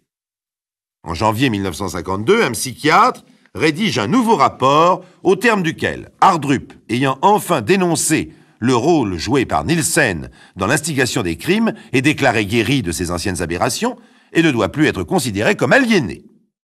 Nielsen, arrêté de nouveau, est placé en observation dans un centre de psychiatrie criminelle de décembre 1952 à février 1953. Cependant qu'Hardrup, transféré à l'hôpital municipal de Copenhague pendant 15 mois, est examiné par le chef du service de psychiatrie. En juin 1953, ce médecin fait un rapport où il déclare notamment qu'Hardrup a été soumis à une influence hypnotique intense de la part de Nielsen et qu'en commettant les crimes, il a agi involontairement.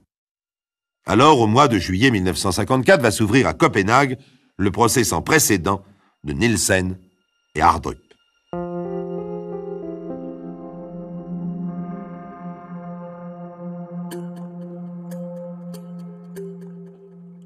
Donc, le procès sans précédent de Nielsen et Hardrup commence en juillet 54. Il va durer 1 mois. Auparavant, il se pose un problème extrêmement sérieux pour rédiger l'acte d'accusation, car Nielsen et Hardrup ne peuvent être jugés l'un sans l'autre. Or, comme le dit le juge, ce qui est exceptionnel dans ce procès, ce n'est pas seulement le motif, mais l'opposition trop grande des intérêts des inculpés. Nielsen est donc accusé, premièrement, d'avoir instigé et organisé le vol à main armée commis par Hardrup en août 50 et de s'être fait remettre le produit du vol. Deuxièmement, d'avoir instigé et organisé la tentative de vol à main armée commise par Hardrup en mars 51 et l'homicide qui s'ensuivit. L'avocat de Nielsen demande à la Cour d'inviter le procureur à préciser si son client serait appelé à se défendre de l'accusation particulière d'hypnotisme. La Haute Cour, décidant qu'il ne pouvait être enjoint au procureur de préciser l'accusation, rejette la demande. Le procureur ne veut pas en effet faire figurer le mot hypnose dans l'acte d'accusation, car dans le cas où celle-ci ne serait pas retenue pendant le procès, Hardrup serait défavorisé, car il peut avoir été influencé par d'autres moyens que l'hypnose. Le procureur préfère donc employer l'expression « instiguer », mais cela aura de graves conséquences. Comme il fallait s'y attendre, les débats sont dominés par la déposition des psychiatres, et notamment du docteur D, spécialiste de l'hypnose. Celui-ci tourne une chaise face aux jurés, s'assied et leur fait un cours magistral de 7 heures. Pendant 7 heures, il exprime son intime conviction de l'innocence d'Hardrup, donc de la culpabilité de Nielsen. Évidemment, il ne présente pas de preuves et n'expose qu'une théorie médicale qui n'a aucune valeur juridique. Souvent, l'avocat de Nielsen et même le juge interviennent pour demander au témoin de ne pas sortir de son rôle de témoin de la défense. Mais c'est bien là le problème. Comment un expert de la défense peut-il être impartial? Défendre Hardrup, c'est forcément accuser Nielsen, et les jurés sont certainement très fortement ébranlés. La défense cite alors un autre psychiatre qui, lui, est bien entendu fortement opposé au premier. Il place sur des chaises des tas de livres et de notes diverses, puis commence devant le micro de la salle une déposition avec de grands effets et une voix élevée, mais beaucoup moins convaincante.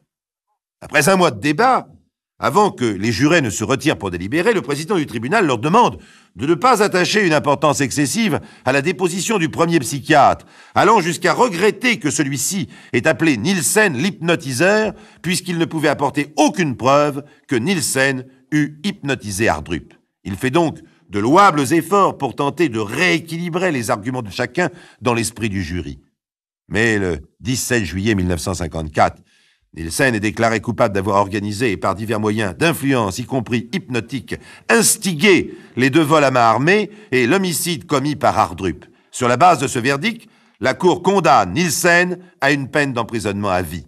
Par le même verdict, le jury déclare Hardrup coupable d'avoir commis les vols à main armée et l'homicide, et la Cour ordonne son internement dans un centre de détention pour psychopathes. L'affaire n'est pas finie. Une partie de l'opinion danoise estime en effet que la peine infligée à Hardrup est trop rude. S'il a été hypnotisé, il aurait dû être purement et simplement acquitté. Dans un crime, on condamne l'homme, pas son revolver. C'est vite dit. Voyons en effet ce qu'on lit à ce propos dans un ouvrage spécialisé. L'hypnose est un sommeil incomplet provoqué par la suggestion hypnotique. Le sommeil hypnotique n'est pas un sommeil total. La conscience est engourdie mais non absente. Le sujet conserve la possibilité de concentrer son attention. Ses perceptions sensorielles existent. Au cours de l'hypnose, le sujet se montre obéissant envers l'hypnotiseur, mais dans une certaine limite seulement. Les ordres donnés pour être exécutés après le sommeil hypnotique seront souvent exécutés, mais on n'a jamais constaté qu'un patient accomplisse dans ces conditions un acte qui serait en contradiction profonde avec ses sentiments de moralité. En effet, le sommeil léthargique n'est nullement inconscient et par conséquent, le sujet ne répondra pas aveuglément à tous les ordres de l'hypnotiseur. Dans des circonstances sérieuses, les hypnotisés à l'état de veille redeviennent maîtres de leur action. On raconte qu'un hypnotiseur qui présentait une patiente hypnotisée permit à ses étudiants en médecine de faire des suggestions. L'un d'eux suggéra qu'elle quitte ses vêtements. À ces mots, l'hypnotisé s'éveilla brusquement et sortit très en colère. Il est donc invraisemblable que l'on puisse persuader une personne hypnotisée de commettre un crime, sauf si la personne a en elle une tendance au crime. Voilà pourquoi, même s'il a été hypnotisé, Hardrup ne peut pas être considéré comme irresponsable. Maintenant, venons-en à la partie de l'opinion favorable à Nielsen. Une partie de l'opinion estime que si certains indices indiquent une certaine participation de Nielsen au vol, rien ne prouvait sa participation au crime, et que l'affaire fut violemment embrouillée par les discussions des psychiatres, et qu'en tout état de cause, la condamnation à perpétuité est hors de proportion avec l'accusation limitée qui pouvait être formulée. Mais, comme malgré les appels, la Cour suprême confirme le jugement de la Haute Cour, l'avocat de Nielsen, le 2 décembre 1953, saisit la Cour spéciale d'une requête tendant à faire ordonner la réouverture du procès. Il invoque l'existence d'éléments de preuve nouveaux, notamment de 2 lettres d'Hardrup, dans lesquelles il déclare avoir faussement accusé Nielsen, celui-ci n'ayant eu aucune part directe à l'organisation ou à la préparation des 2 vols à main armée et de l'homicide. Le 29 juin 1957, la Cour spéciale ayant pris connaissance d'un nouveau rapport du Conseil médico-légal déclare qu'il n'existe en effet que fort peu de preuves directes des expériences hypnotiques que Nielsen aurait pratiquées sur Hardrup. Par contre, la Cour spéciale considère que les autres moyens de preuve indiquant que Nielsen aurait instigé Hardrup à commettre les crimes et les aurait organisés ont été appréciés par le jury dans des conditions normales. La réouverture du procès ne peut donc être ordonnée. Et que deviennent pendant ce temps les 2 hommes? Bien, Hardrup est enfermé dans un asile psychiatrique. Quant à Nielsen, tandis que sa femme demande le divorce, il déborde d'activités. Entre autres, il parvient à faire sortir en fraude de sa prison le manuscrit d'un livre qui sera publié et dont le titre peut être traduit par « Coquin, toujours coquin ». Dans ce livre, il raconte sa vie et ne cache pas qu'il n'a jamais été un petit saint, mais se défend d'avoir hypnotisé Hardrup. Alors son avocat introduit une requête auprès de la Cour européenne des droits de l'homme à Strasbourg. En effet, le 4 novembre 1950, les pays membres du Conseil de l'Europe ont signé à Rome une convention pour la sauvegarde des droits de l'homme et des libertés fondamentales. Inutile de vous dire, chers amis, qu'on a beaucoup parlé et noirci beaucoup de papiers, et nous n'entrerons pas dans le détail de cette bataille juridique. Sachez seulement que la requête de Nielsen était fondée sur 2 faits. D'abord, l'acte d'accusation n'ayant pas comporté le mot « hypnose », l'avocat, ne sachant donc pas que son patient serait accusé d'avoir pratiqué l'hypnotisme sur Hardrup, n'aurait pu organiser une défense normale. Ensuite, les débats auraient donné une place exagérée aux psychiatres, et certains de ceux-ci, sortant de leur rôle, auraient ancré dans l'esprit du jury que Nielsen était coupable d'avoir hypnotisé Hardrup. En 1959, une sous-commission de 7 membres est alors constituée qui doit établir les faits de la cause et s'efforcer de parvenir au règlement amiable de l'affaire. Un tel règlement n'intervenant pas, la commission plénière, à l'unanimité, adopte en 1961 le point de vue qu'il n'y a pas eu violation de la Convention dans le procès de Nielsen. C'est finalement le comité du Conseil des ministres de l'Europe qui va examiner définitivement l'affaire du 23 au 31 octobre 1961. Sur la base des documents remis tant par l'avocat de Nielsen que par le gouvernement danois, le comité des ministres parvient à une conclusion identique selon laquelle il n'y a pas eu de violation de convention. Nielsen reste donc en prison tandis qu'Hardrup est libéré de l'asile. Mais il ne suffit pas à Hardrup de redevenir un homme libre.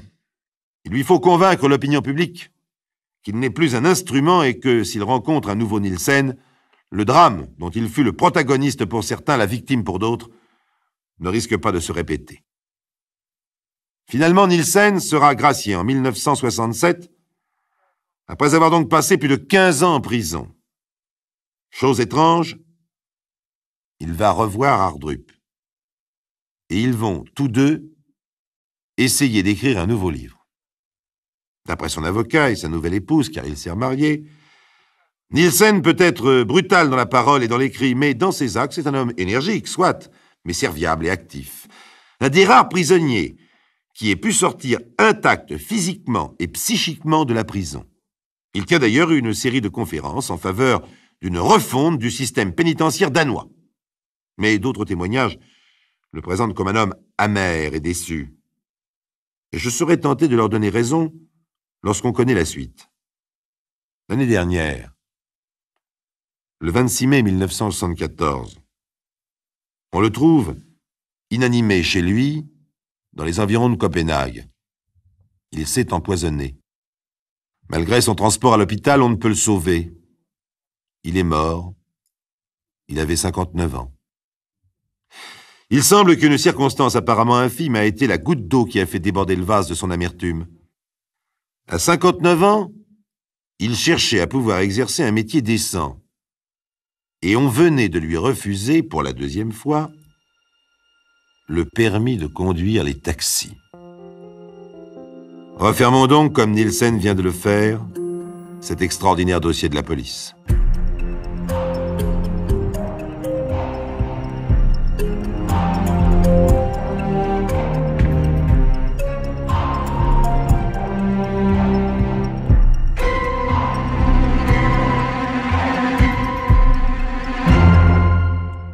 Vous venez d'écouter Les récits extraordinaires de Pierre Bellemare, un podcast issu des archives d'Europe 1 et produit par Europe 1 Studio.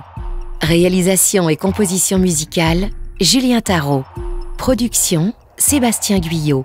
Direction artistique, Xavier Joly. Patrimoine sonore, Sylvaine Denis, Laetitia Casanova, Antoine Reclus. Remerciements à Roselyne Bellemare.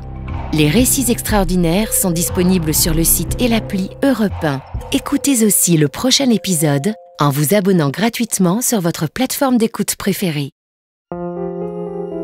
Bienvenue dans les récits extraordinaires de Pierre Bellemare. Un podcast issu des archives d'Europe 1. L'affaire célèbre que Jacques-Antoine évoque aujourd'hui devrait intéresser particulièrement les parents de garçons qui vont entrer ou qui sont entrés dans l'adolescence.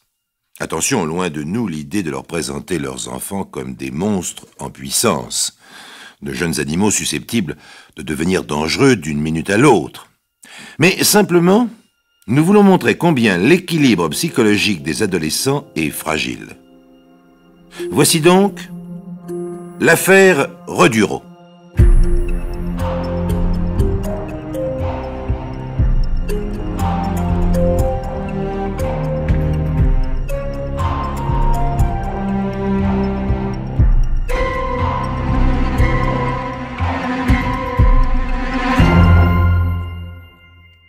L'affaire se déroule à Landreau, commune de la Loire-Inférieure, le 30 septembre 1913, à la ferme de Jean-Marie Maby, un viticulteur de 39 ans.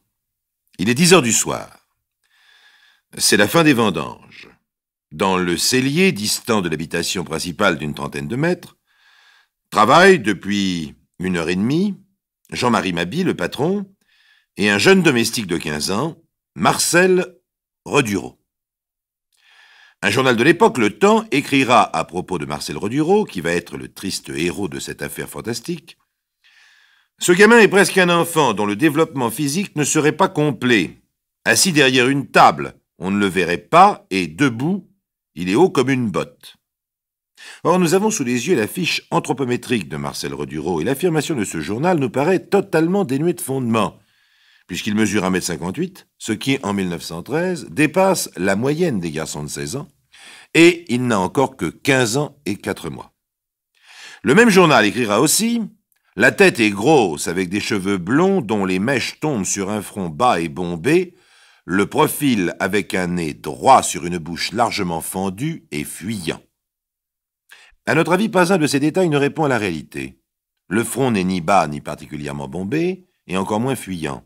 Au contraire, la tête et la face nous paraissent d'une conformation très régulière, et si l'expression du visage est un peu inquiétante de face, cela tient tout simplement au fait que Marcel Redureau, aveuglé par la lumière nécessaire à la prise de la photo, a froncé les sourcils. N'oublions pas que nous sommes en 1913, et on ne lésinait pas sur la lumière pour faire des photos d'intérieur. Enfin, nous ne voyons pas où le journal Le Temps a vu des oreilles énormes.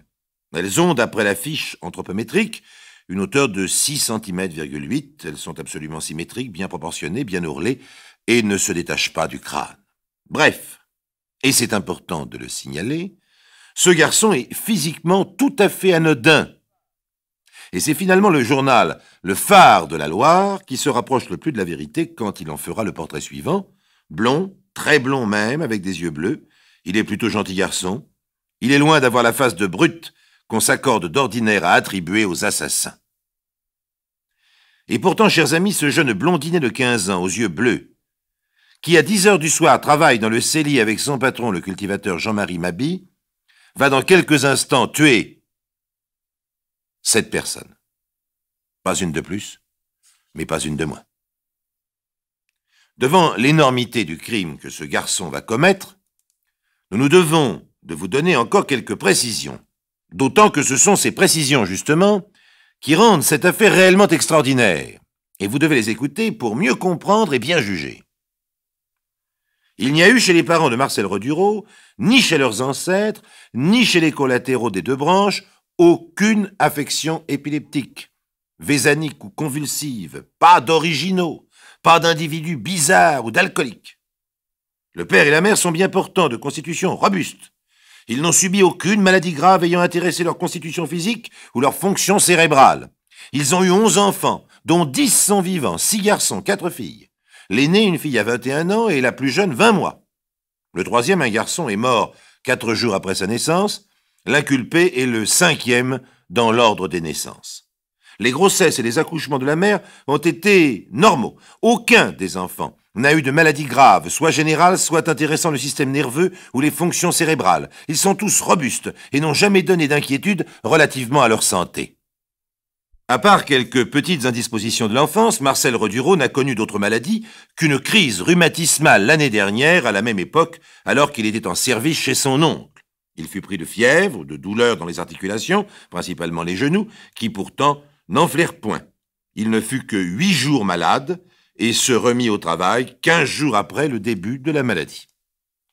Les parents reconnaîtront qu'il est un peu nerveux, vif, espiègle, mais sans méchanceté. Il est peureux dans le sens général du mot. Le soir, il redoute l'obscurité. Il ne sait pas s'il serait capable d'aller la nuit faire une commission loin de son domicile. Si on lui en donnait l'ordre, il ne voudrait pas y aller. La nuit crée en lui une impression vague, indéfinie, qui n'a rien de systématique. Bref, ce n'est pas une phobie. Il ne croit pas aux revenants, il n'aurait pas peur de passer près d'un cimetière, il ne craint pas les sorciers, n'en connaît pas dans son pays. En un mot, il est peureux, purement et simplement, d'une façon peut-être excessive pour un garçon de son âge, mais si c'est là un indice de nervosité, ce n'est pas un signe de dérèglement pathologique. L'instituteur, bien placé pour apprécier le caractère d'un enfant qu'il a pu suivre pendant 5 ou 6 années, estime que Marcel Redureau est d'une intelligence un peu au-dessus de la moyenne, bon élève, rarement puni. Pendant qu'il fréquentait l'école, il n'a donné lieu à aucune plainte. Il avait assez bon caractère, une bonne conduite, et n'a donné lieu à aucune remarque défavorable au point de vue de la probité et de la moralité. Il a quitté l'école après avoir reçu son certificat d'études primaires. En dehors de l'instituteur, personne n'a jamais eu à se plaindre de lui sous aucun rapport. Pas plus ses patrons que ses camarades ou les gens du pays. Il n'a jamais manifesté de mauvais instincts. Il n'est pas batailleur, ne s'est jamais montré cruel envers les animaux. D'une façon générale, tout le monde partage l'avis de l'instituteur avec cependant une nuance légère. Son oncle, qu'il a eu chez lui de 11 à 14 ans, n'a jamais eu à s'en plaindre, mais le juge peu causant et avec un caractère sournois. Un voisin qu'il a très bien connu estime qu'il a une bonne conduite, que c'est un bon travailleur, mais qu'il a le caractère très renfermé et que souvent, quand on lui adresse la parole, il ne répond pas. Un autre fermier, qu'il a eu à son service, l'estimait très intelligent, mais lui trouve un caractère sournois, très indépendant. Donc, beaucoup de gens, parmi ceux qui le connaissent, tout en ayant une opinion très favorable sur ses tendances et sa moralité, l'estiment sournois et rancunier, ce que, encore une fois, ni l'instituteur, ni ses propres parents n'ont jamais remarqué. Et pourtant, ce gentil blondinet de 15 ans va dans quelques minutes commettre un crime inimaginable. Ses fréquentations? Oh, tout ce qu'il y a de plus normal. Lorsqu'il a du temps de libre, il rejoint des enfants de son âge, joue avec eux à des jeux de leur âge. Le dimanche, il joue aux cartes, mais les gains ou les pertes ne dépassent pas 10 sous. Il ne va pas au cabaret. Il ne s'est jamais enivré. Il n'a encore jamais fréquenté les filles. N'a jamais eu de rapport sexuel. Il est camarade avec Marie Dugas, une jeune domestique de 16 ans qui travaille comme lui à la ferme, mais il n'éprouve pour elle aucun sentiment particulier et ne l'a jamais courtisée. Ses lectures? Oh, mon Dieu, rien qui retienne l'attention, elle se borne à un journal régional et à l'almanach. Il faut dire que nous sommes en 1913 et les périodiques sont infiniment moins nombreux et probablement plus inoffensifs qu'aujourd'hui. Il n'a jamais lu de ces romans populaires, dont la matière favorite se compose déjà en 1913 d'histoires de crimes et d'assassinats. Alors comment ce jeune blondinet de 15 ans va-t-il être amené à commettre un crime pareil? Ah, bien entendu, nous avons recherché, comme tout le monde le fit à l'époque, dans quelles conditions physiques se trouvait Marcel Redureau ce 30 septembre à 10 heures. N'était-il pas surmené, fatigué, en état de moindre résistance organique et nerveuse? Après tout, le travail des vendanges est assez rude, et il commençait à la ferme à 5 heures du matin pour ne finir qu'à 10 heures du soir, sans autre repos que les moments consacrés au repas. Mais il résulte des enquêtes que les vendanges ont été faites en plusieurs périodes séparées par des intervalles de repos de 3 jours. Aujourd'hui, elles ont duré toute la journée, mais avant-hier, c'était dimanche. Il y a eu repos et hier, les vendanges n'ont duré qu'une partie de la journée. De l'avis unanime, ces vendanges n'ont pas été particulièrement fatigantes, et ce travail, bien que pénible, pour un adolescent de 15 ans, ne s'est pas déroulé dans des conditions qui puissent produire un surmenage physique ou un véritable épuisement nerveux. Soit. Mais alors comment expliquer ce qui va se produire, là, dans ce cellier, dans quelques secondes? Ah, et la vapeur du vin dans les pressoirs. Est-ce qu'elle n'exercerait pas une action troublante? Aucun médecin n'a observé d'excitation cérébrale pouvant être attribuée au dégagement des vapeurs du vin. Au contraire, ce sont beaucoup plus des gaz stupéfiants que des vapeurs excitantes qui se dégagent du mou en fermentation. Ce sont surtout des gaz carboniques, qui produiraient plutôt une asphyxie qu'une ivresse furieuse. De plus, en ce qui concerne le jeune homme, depuis le début des vendanges, il passe la plus grande partie de ses journées au grand air, dans les vignes, et son travail au pressoir ne l'occupe que quelques heures par jour. D'ailleurs, maintenant qu'il va commettre son crime, il n'est dans le cellier que depuis à peine 1 heure et demie, et il ne se sent ni troublé, ni excité, ni ivre. Pourtant, vous pensez sans doute comme nous, mais il lui faut bien 1 heure raison. Au fait, une dernière remarque. Quels sont ses sentiments vis-à-vis de son patron, de la famille de celui-ci et des autres personnes de la ferme? Eh bien, il semble qu'il n'ait jamais eu à se plaindre d'eux et qu'il ne nourrit ni rancune ni haine. Mais alors ce n'est pas possible, il a bu. Tout le monde sait que pendant les vendanges, on boit beaucoup. N'a-t-il pas fait quelques excès inusités? Non. Non, paraît-il, non. Il n'a pris du vin qu'aux heures réglementaires des repas et en quantité normale, 2 verres de vin rouge à chaque fois, et si l'on considère l'énorme travail qu'il a fourni après chaque repas, c'est un fait que la dose peut paraître relativement faible. En tout cas, c'est ce que pensent tous les gens qui ont travaillé avec lui ce jour-là. Tout de même, avant le souper, il a bu avec son patron, qui est actuellement au pied de la cuve, prêt à faire tourner la barre du pressoir, 2 coups de vin blanc bouché. La bouteille est encore là sur un banc à laquelle il ne manque qu'un tiers du contenu. Mais encore une fois, si on y réfléchit, tout ceci est absolument normal. Compte tenu du rude travail qu'ils doivent accomplir, ce sont des paysans et nous sommes en 1913. D'ailleurs, Marcel Redureau se sent parfaitement normal. Alors, un seul détail qui nous frappe dans le compte-rendu de l'affaire, chers amis. Depuis les vendanges, le patron, Jean-Marie Maby, parle fort et quelquefois son langage devient particulièrement rude et il lui arrive de lancer au gosse des remarques plus ou moins injurieuses. Au moment où Marcel Redureau est monté sur la plateforme du pressoir pour réparer la vis, le patron va le rudoyer à nouveau. Comme Marcel ne parvient pas à exécuter assez vite le travail qu'il lui a demandé, le patron d'en bas lui crie qu'il est un maladroit, un feignant, et que depuis 8 jours, il travaille comme un cochon.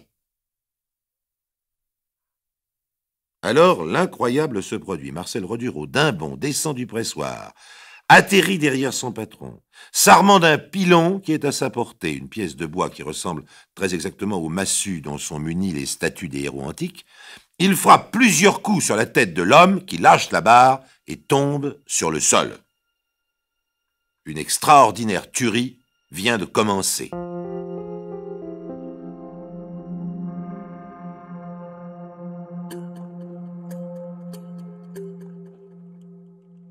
Jean-Marie Maby, malgré ses 39 ans et sa robuste constitution, n'a pas esquissé un seul geste de défense. Ayant reçu par derrière, sur le crâne, les coups de pilon que lui porte Marcel Redureau, il lâche la barre du pressoir, tombe à genoux sur le sol, bascule en arrière, les bras étendus en croix. Marcel Redureau, le blondinet de 15 ans aux yeux bleus, regarde un instant l'homme à ses pieds. Le cuir chevelu de sa victime a éclaté et saigne abondamment. Toutefois, il n'y a pas eu fracture du crâne. Et l'homme gémit. Alors Marcel Redureau saisit l'arme. L'arme qui va être l'un des éléments déterminants, j'ose dire, le criminel essentiel dans cette affaire. Il s'agit d'un outil étrange. Je ne sais pas s'il est encore utilisé de nos jours. Rien de ce qui va suivre ne serait peut-être arrivé si Marcel Redureau n'avait eu sous la main, à ce moment-là, une arme aussi effroyable. C'est un couteau à pressoir, ou couteau à vendanjou, ce que les viticulteurs de la région appellent à l'époque un couteau à raisin. Cet outil, proprement terrifiant, est à la fois une serpe, une hache, une francisque et une faux. Imaginez fixer le long d'un manche en bois, une lame très longue, très large et surtout très aiguisée. Elle a une longueur de 65 cm, une largeur de 13. Elle pèse 2,5 kg. La lame déborde de l'extrémité du manche sur près de 20 cm et là, se recourbe comme une serpe. C'est vraiment un formidable instrument de mort, même dans une main débile. Donc Marcel Redureau, voyant son patron gémir à ses pieds, saisit le couteau à raisin et lui en porte un coup à la gorge. Il tranche d'un seul geste le larynx, l'œsophage, les artères et les veines. Tout est sectionné. L'arme entame même la 4e vertèbre cervicale et la tête ne tient plus au tronc que par la peau du cou. Oui, je vous prie, chers amis, d'excuser cette description, mais elle est nécessaire puisque c'est la base même de l'affaire Redureau. Ce premier crime accompli, Marcel Redureau, qui prétendra ne plus savoir très bien ce qu'il fait, ce que nous sommes d'ailleurs tout à fait décidés à croire, saisit une lanterne et sort du cellier pour commencer une randonnée tragique. Il parcourt 30 mètres dans la nuit pour gagner la maison d'habitation, où il s'attend à trouver tout le monde endormi. Mais en arrivant à la cuisine, qui est une pièce très vaste, il voit Madame Mabi, 30 ans, enceinte de plus de 8 mois, et la jeune domestique assise autour d'une grande table ronde, se livrer à des travaux de couture éclairés par une bougie. Une seconde, Marcel Redureau a l'intention de fuir. Mais la patronne, qui l'a entendu ouvrir la porte, lui demande où est son mari. Alors Marcel Redureau perd la tête. La patronne va aller dans le cellier et trouver le cadavre de son mari. Alors il ne répond rien. Incapable d'articuler un son, il retourne au cellier et en revient avec le terrifiant couteau à raisin. Lorsqu'il entre dans la cuisine, les femmes n'ont pas le temps de se défendre. Elles ne peuvent que crier lorsqu'il les frappe et elles tombent, sans le moindre désordre à l'endroit même où elles ont été frappées. Alors je vous épargnerai les détails horribles, mais je me dois d'en signaler un seul. L'infirmière est étendue sur le dos, la tête près du foyer, les bras le long du corps, les jambes un peu écartées, les jupons sont abaissés. Et pourtant Marcel Redureau les a levés un instant, le temps de frapper la malheureuse qui est enceinte presque à terme d'un seul coup de son arme entre les deux jambes. Il sera incapable d'expliquer cette stupéfiante blessure. Au pied de l'infirmière est étendu le corps de la jeune servante, Marie Dugas. Elle n'est blessée qu'à la tête et au cou, mais les blessures sont tellement nombreuses et horribles qu'on ne peut les décrire. Aucun désordre dans ses vêtements. La bougie s'est renversée, éteinte sur la table. Les deux cadavres ont encore au doigt leur dé à coudre. Ils sont au milieu d'une mare de sang qui s'étend à 1 mètre autour. Dans la cuisine, dans un petit lit, se trouve un petit garçon, le petit Pierre. Il dort. Il ne s'est pas réveillé. Marcel Redureau n'y touche pas. Mais des chambres voisines s'élèvent des cris. Alors, toujours sa lanterne à la main, Redureau traverse le couloir et entre dans la pièce où est couchée la grand-mère, la veuve Mabi, qui a 79 ans. La vieille, un chapelet à la main, s'apprête à se lever. Il la frappe à la gorge, elle ne dit rien, elle n'a pas le temps. Marcel Redureau passe ensuite dans l'autre chambre, où les deux fillettes, Marie, 8 ans, Henriette, 7 ans, qui sont couchées l'une sur le côté droit, l'autre sur le côté gauche, dans le même lit, face à face, poussent des cris d'effroi. Il leur porte des coups de l'horrible couteau à raisin, toujours dirigé sur le cou. Ne nous étendons pas sur les blessures, bien que du fait de l'étrange conformation de l'arme qui les provoque, elles présentent plusieurs étonnantes caractéristiques. Comme Joseph, le petit enfant de 2 ans qui dort dans la même chambre, se réveille, Marcel Redureau le tue également. C'est à ce moment seulement, hélas, que le manche du couteau à raisin se casse. Sans son manche, il devient un outil totalement inoffensif. Mais il est trop tard. Quand Marcel Redureau sort de la maison pour aller reporter les débris de l'outil dans le cellier près du pressoir, dans un souci d'ordre saugrenu qui prouve bien son état d'égarement, il ne reste dans la ferme qu'un seul être vivant, le petit Pierre qui dort toujours dans la cuisine.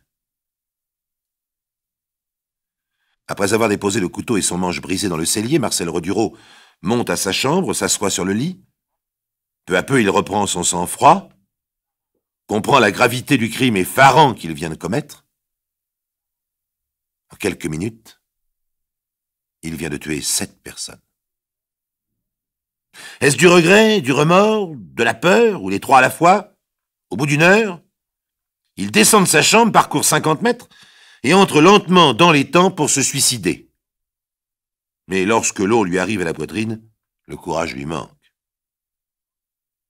Alors il revient à sa chambre, il reste jusqu'au petit matin, puis il se rendra chez ses parents, où il sera arrêté quelques heures plus tard. Inutile de vous dire, chers amis, que cette affaire fait grand bruit. Le crime paraît tellement inexplicable que le juge de paix du canton, d'accord avec l'opinion publique, réclame un examen psychiatrique.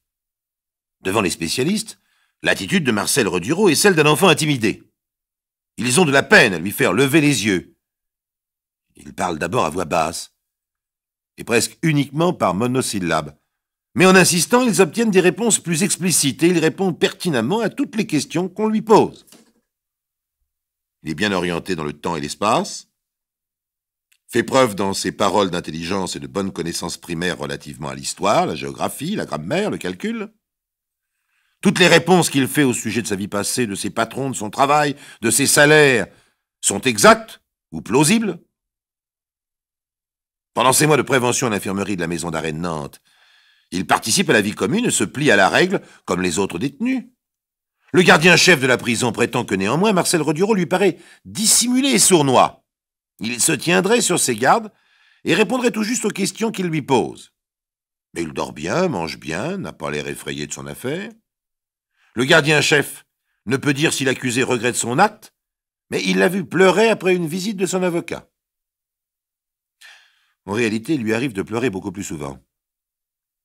Devant les psychiatres, quand ils évoquaient les souvenirs des victimes, devant sa mère, lorsqu'elle vient le visiter à propos d'un de ses frères qui vient de partir en Algérie pour son service militaire, bref, sa sensibilité morale paraît intacte et il exprime au sujet des actes qu'il a commis des regrets qui paraissent sincères.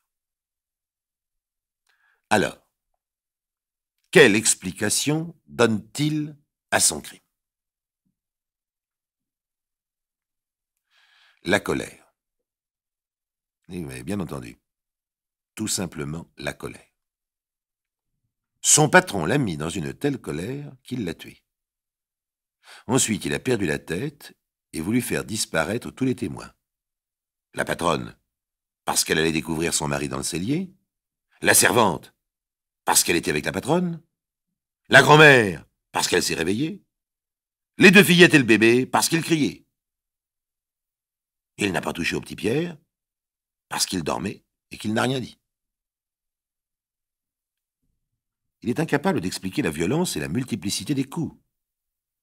Il ne peut non plus expliquer pourquoi il a ouvert le ventre de la fermière qui était enceinte. Il se défend d'avoir eu la moindre pensée obscène ou sadique. Cet acte, comme les autres, selon lui, ne relève que de la colère.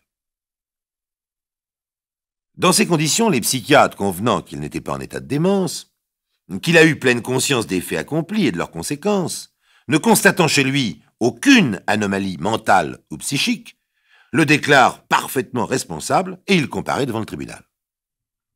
Pendant les débats, il se tient affaissé sur son banc, la tête basse, la figure pleurarde, dans l'attitude d'un enfant fautif qui s'attend à une correction sévère.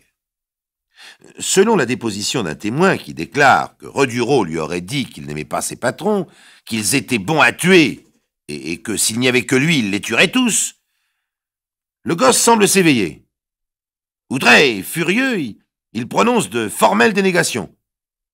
Il faut dire que cette déclaration du témoin paraît peu vraisemblable, et l'avocat de la défense présente des faits qui tendent à faire considérer ce témoin comme un mythomane. Quand son oncle se présente à la barre, Marcel Redureau pleure. Il pleure aussi pendant le réquisitoire et la plaidoirie. Et bien entendu, il pleure longtemps à chaudes larmes, à la façon d'un enfant, pendant les jours qui suivront sa condamnation. Le maximum de la peine que comporte son âge, 20 ans de prison. Mais bientôt, de ses larmes séchées, on le voit peu à peu revenir à une mobilité de sentiment, à l'insouciance de l'enfant que tout amuse, qu'un rien fait rire, et qui subit tout entier les influences du monde extérieur. Pourtant, voici la lettre qu'il écrit à ses parents le lendemain de son procès. Cette lettre constitue un document psychologique important. Nous la reproduisons telle qu'elle, sans en changer un mot. Inutile de vous dire qu'elle comporte des fautes d'orthographe et de ponctuation. Chers parents, je vous écris pour vous dire que le grand jour est passé, mais malheureusement sans bon résultat, et comme vous devez l'avoir déjà appris, je suis condamné à 20 longues années d'emprisonnement dans une colonie pénitentiaire. Et comme vous le voyez, chers parents, la mort viendra nous prendre avant de nous revoir. Et c'est pour cela qu'il faut que vous veniez chercher mes effets, car ils seraient perdus. Et quand vous viendrez, venez le samedi et le mardi, parce que les autres jours, c'est défendu de voir les condamnés autrement que le mardi et le samedi. Vous ne manquerez pas de me donner votre adresse quand vous aurez quitté le pays, où nous étions si bien avant ce maudit jour du 30 septembre, où j'ai commis cet horrible forfait. Je viens d'apprendre par mon avocat que papa est bien malade d'avoir quitté le pays. J'espère qu'il va bientôt être guéri pour fuir ce pays de malheur qui était si beau avant ce crime d'un si jeune misérable que je suis. Je ne pense pas que je vais rester longtemps à Nantes. Quand je serai dans un autre endroit, je vous donnerai l'adresse, afin que je puisse recevoir de vos nouvelles, car cela me serait trop dur de ne pas en recevoir. Vous me rendrez réponse en me disant des nouvelles de mon cher père qui pleure son enfant qui est condamné à ne jamais le revoir. Je pense qu'il sera vite guéri et qu'il prenne courage. Et vous me direz des nouvelles de grand-père, qui doit être vieilli. Votre fils qui songe à ce qu'il a commis et qui pleure en pensant à un si horrible crime qui vous a mis dans la douleur et la honte pour le restant de votre vie, ainsi que celle de mes bons frères et sœurs, qui pleureront toujours un si grand crime fait par leur jeune frère, prisonnier pour toujours.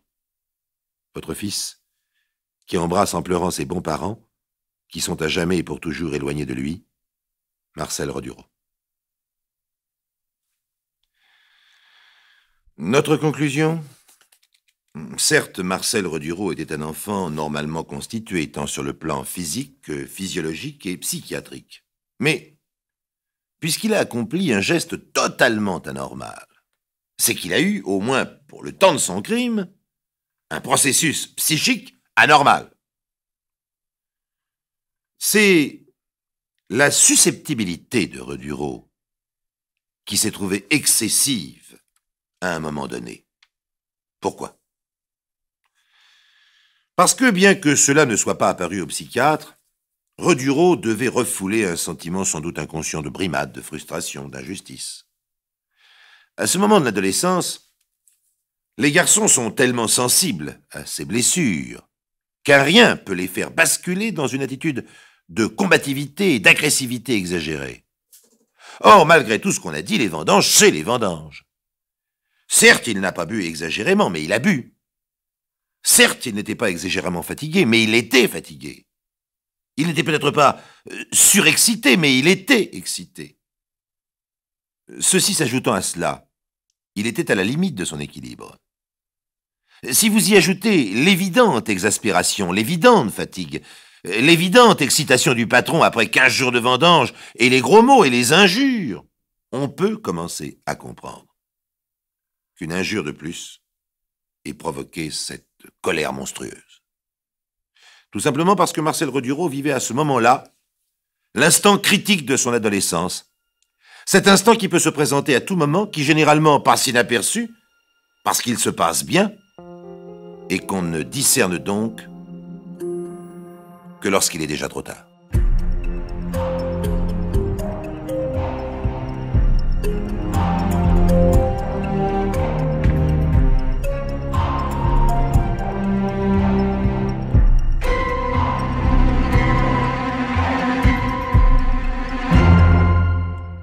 Vous venez d'écouter Les récits extraordinaires de Pierre Bellemare, un podcast issu des archives d'Europe 1 et produit par Europe 1 Studio. Réalisation et composition musicale, Julien Tarot. Production, Sébastien Guyot. Direction artistique, Xavier Joly. Patrimoine sonore, Sylvaine Denis, Laetitia Casanova, Antoine Reclus. Remerciements à Roselyne Bellemare. Les récits extraordinaires sont disponibles sur le site et l'appli Europe 1. Écoutez aussi le prochain épisode en vous abonnant gratuitement sur votre plateforme d'écoute préférée.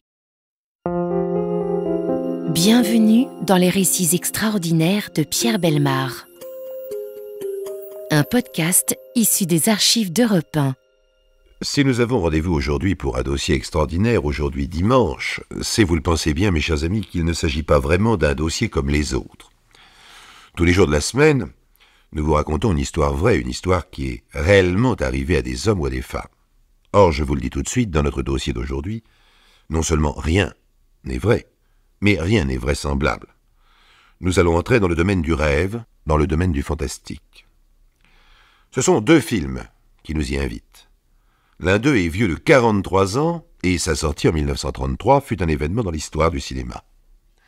L'autre va paraître sur les écrans, et sera sans doute aussi un événement. Les deux films portent le même titre.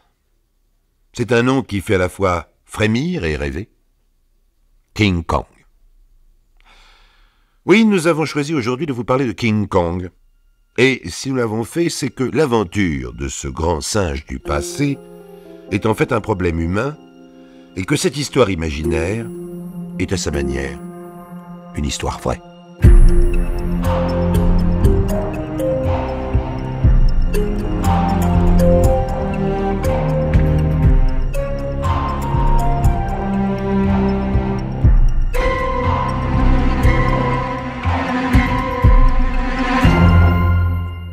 Tout commence par les conséquences de la crise du pétrole. Les compagnies prospectent en tous sens, partent dans le monde et même dans les endroits les plus reculés. La compagnie américaine Petrox s'est, elle, fixée pour objectif la Micronésie en plein Pacifique et plus particulièrement l'île de Skull où se trouverait un gisement fabuleux. Évidemment, l'endroit n'a rien d'engageant. D'abord, le nom même de l'île qui signifie en anglais crâne. Et puis, il y a ces brumes qui recouvrent la région en permanence. Mais il s'agit de trouver du pétrole et non pas de faire du tourisme. Un bateau part donc, emmenant l'expédition de la Petrox, dirigée par un personnage assez odieux qui se nomme Fred Wilson. Il emmène aussi ce bateau un passager clandestin, type sympathique, Jacques Prescott, qui lui est là pour une toute autre raison. C'est un jeune savant, diplômé de paléontologie, et il a lu, dans d'anciens rapports de navigateurs, des choses troublantes à propos de l'île de Skull. Figurez-vous que dans cette île subsisteraient des animaux préhistoriques encore vivants, et parmi eux un grand singe, un singe monstrueux. Le bateau est déjà au milieu de l'océan quand Prescott décide d'aller trouver Fred Wilson pour tout lui avouer. S'il est passager clandestin, c'est par pur intérêt scientifique. C'était pour lui une occasion inespérée, car jamais il n'aurait eu les moyens de monter lui-même une telle expédition. Est-ce que vous vous rendez compte ? Des animaux préhistoriques vivants et sans doute un singe gigantesque. Pour prouver sa bonne foi, Prescott montre ses diplômes. Mais Fred Wilson ne le croit pas. Il l'accuse même d'être un espion à la solde d'une autre compagnie rivale. Les choses vont sans doute mal tourner quand survient un événement inattendu. Des cris sur le pont interrompent les deux hommes. L'équipage vient de repêcher une jeune fille abandonnée dans un canot pneumatique. On la conduit dans la cabine du capitaine, et d'une voix faible, elle raconte son histoire. elle allait à Hong Kong, son bateau a explosé, et elle est sans doute la seule survivante. Elle s'appelle Dwan. Dwan est très belle, de longs cheveux blonds, un regard candide, une grande douceur, et sans doute cette douceur est-elle communicative, car Wilson et Prescott se mettent d'accord. Tout le monde, finalement, ira ensemble à School, et Prescott donnera un coup de main à l'expédition. Quelques jours plus tard, l'île est en vue. Enfin, en vue, c'est un bien grand mot. À vrai dire, c'est surtout du brouillard que l'on voit. Un épais brouillard qui forme comme une couronne au milieu de la mer. Mais on accoste quand même, et toute l'équipe, les chercheurs, les marins, débarquent avec bien sûr Dwan, Wilson et Prescott. Après une marche très pénible à travers les montagnes et la forêt vierge, les voyageurs ont une surprise. Ils viennent brusquement de tomber sur un village indigène. Oh, bien sûr, ils se doutaient que l'île était habitée, mais tout de même, ce qu'ils voient de quoi les surprendre. Le village, en effet, est bâti au pied d'un mur gigantesque. Un mur fait de troncs d'eucalyptus et haut de près de 15 mètres. Et les gens de la Pétrox ne sont pas au bout de leur étonnement, car voici maintenant que les indigènes entament une étrange cérémonie. On amène sur une litière de branchage une jeune fille habillée d'une manière extraordinaire avec un costume fait uniquement de plumes. Elle est attachée.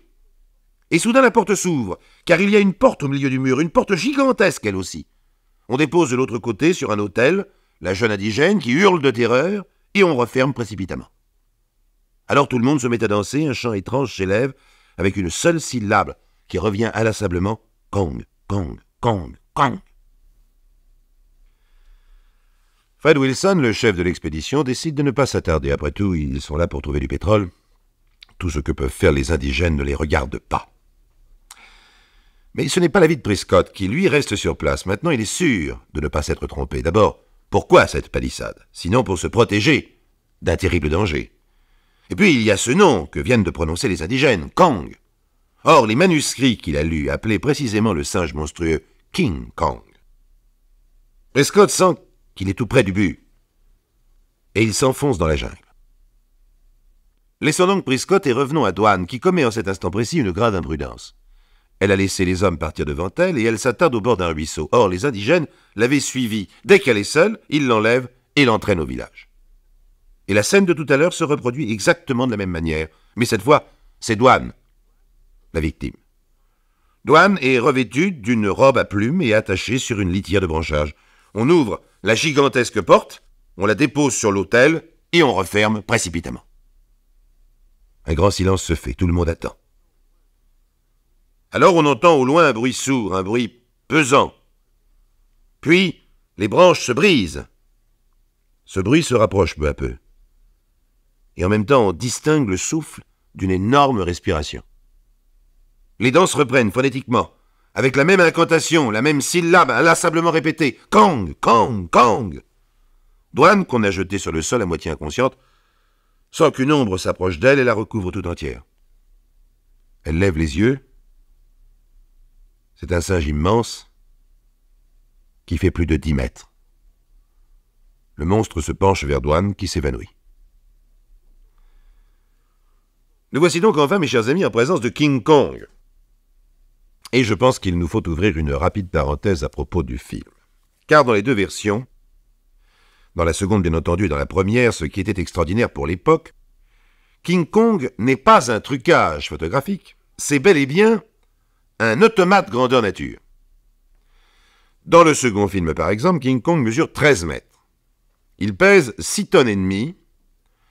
Son armature, ou son squelette, si vous préférez, est en aluminium. Ses veines et ses artères sont constituées par 900 mètres de conduits hydrauliques et 1350 mètres de câbles électriques. Sa poitrine fait 6 mètres de large et ses bras 6 mètres de long. King Kong est articulé, ses bras peuvent adopter 16 positions différentes. Il marche avec des enjambées de 4,50 mètres. Il peut remuer les hanches, tourner sur lui-même à la ceinture, plier les genoux, bouger les yeux dans n'importe quelle direction, retrousser les lèvres et même remuer les oreilles. Quant à sa peau, eh bien, elle est faite de grosses pièces de caoutchouc sur lesquelles on a collé 2 tonnes de crin de cheval. Mais retournons à notre histoire, et même si nous savons qu'il s'agit d'un gigantesque automate, pour nous désormais, il ne sera plus question que de King Kong.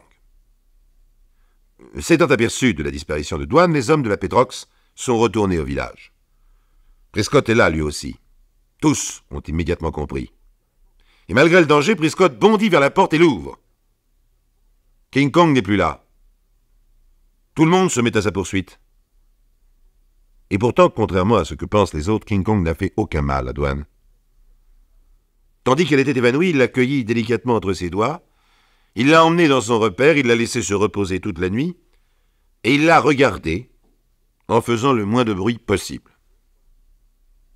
Même chose quand le matin, Dwan se réveille et tente de s'échapper. En quelques-unes de ses enjambées de 4,50 m, King Kong n'a aucun mal à la rattraper, mais comme elle a glissé dans la boue, il la place toujours avec la même délicatesse sous une chute d'eau pour lui faire sa toilette. Et il faut bien se rendre à l'évidence, King Kong est vraiment tombé amoureux de Dwan. Mais les choses ne vont pas rester toujours aussi souriantes, car Prescott et les autres sont à la recherche de Dwan et du singe géant. King Kong redevient alors une bête sauvage. Il précipite par exemple dans un ravin 3 hommes qui s'étaient aventurés sur un tronc jeté en travers. Un serpent surgit, un serpent de sa taille, c'est-à-dire monstrueux. C'est entre King Kong et lui un combat gigantesque. Finalement, King Kong est vainqueur et tout fier, tout heureux, il retourne vers Dwan. Mais Dwan n'est plus là. Prescott est arrivé pendant le combat et tous deux en ont profité pour s'enfuir. Et ils courent, ils courent. Ils entendent alors l'énorme bruit derrière eux que King Kong fait en se rapprochant. Voici la porte du mur. Ils la franchissent. King Kong y arrive à son tour. Il arrache tout. Mais il tombe dans une fosse remplie de chloroforme que Wilson et ses hommes viennent de creuser. King Kong est enchaîné, est emprisonné dans la cale d'un pétrolier géant. Car Wilson, voyez-vous, faute d'avoir trouvé du pétrole, vient de trouver une idée qui va lui rapporter, pense-t-il, presque autant de dollars. Capturer King Kong, le ramener à New York et en faire la plus grande attraction du monde. Wilson essaie de convaincre Dwan et Prescott de participer à son opération.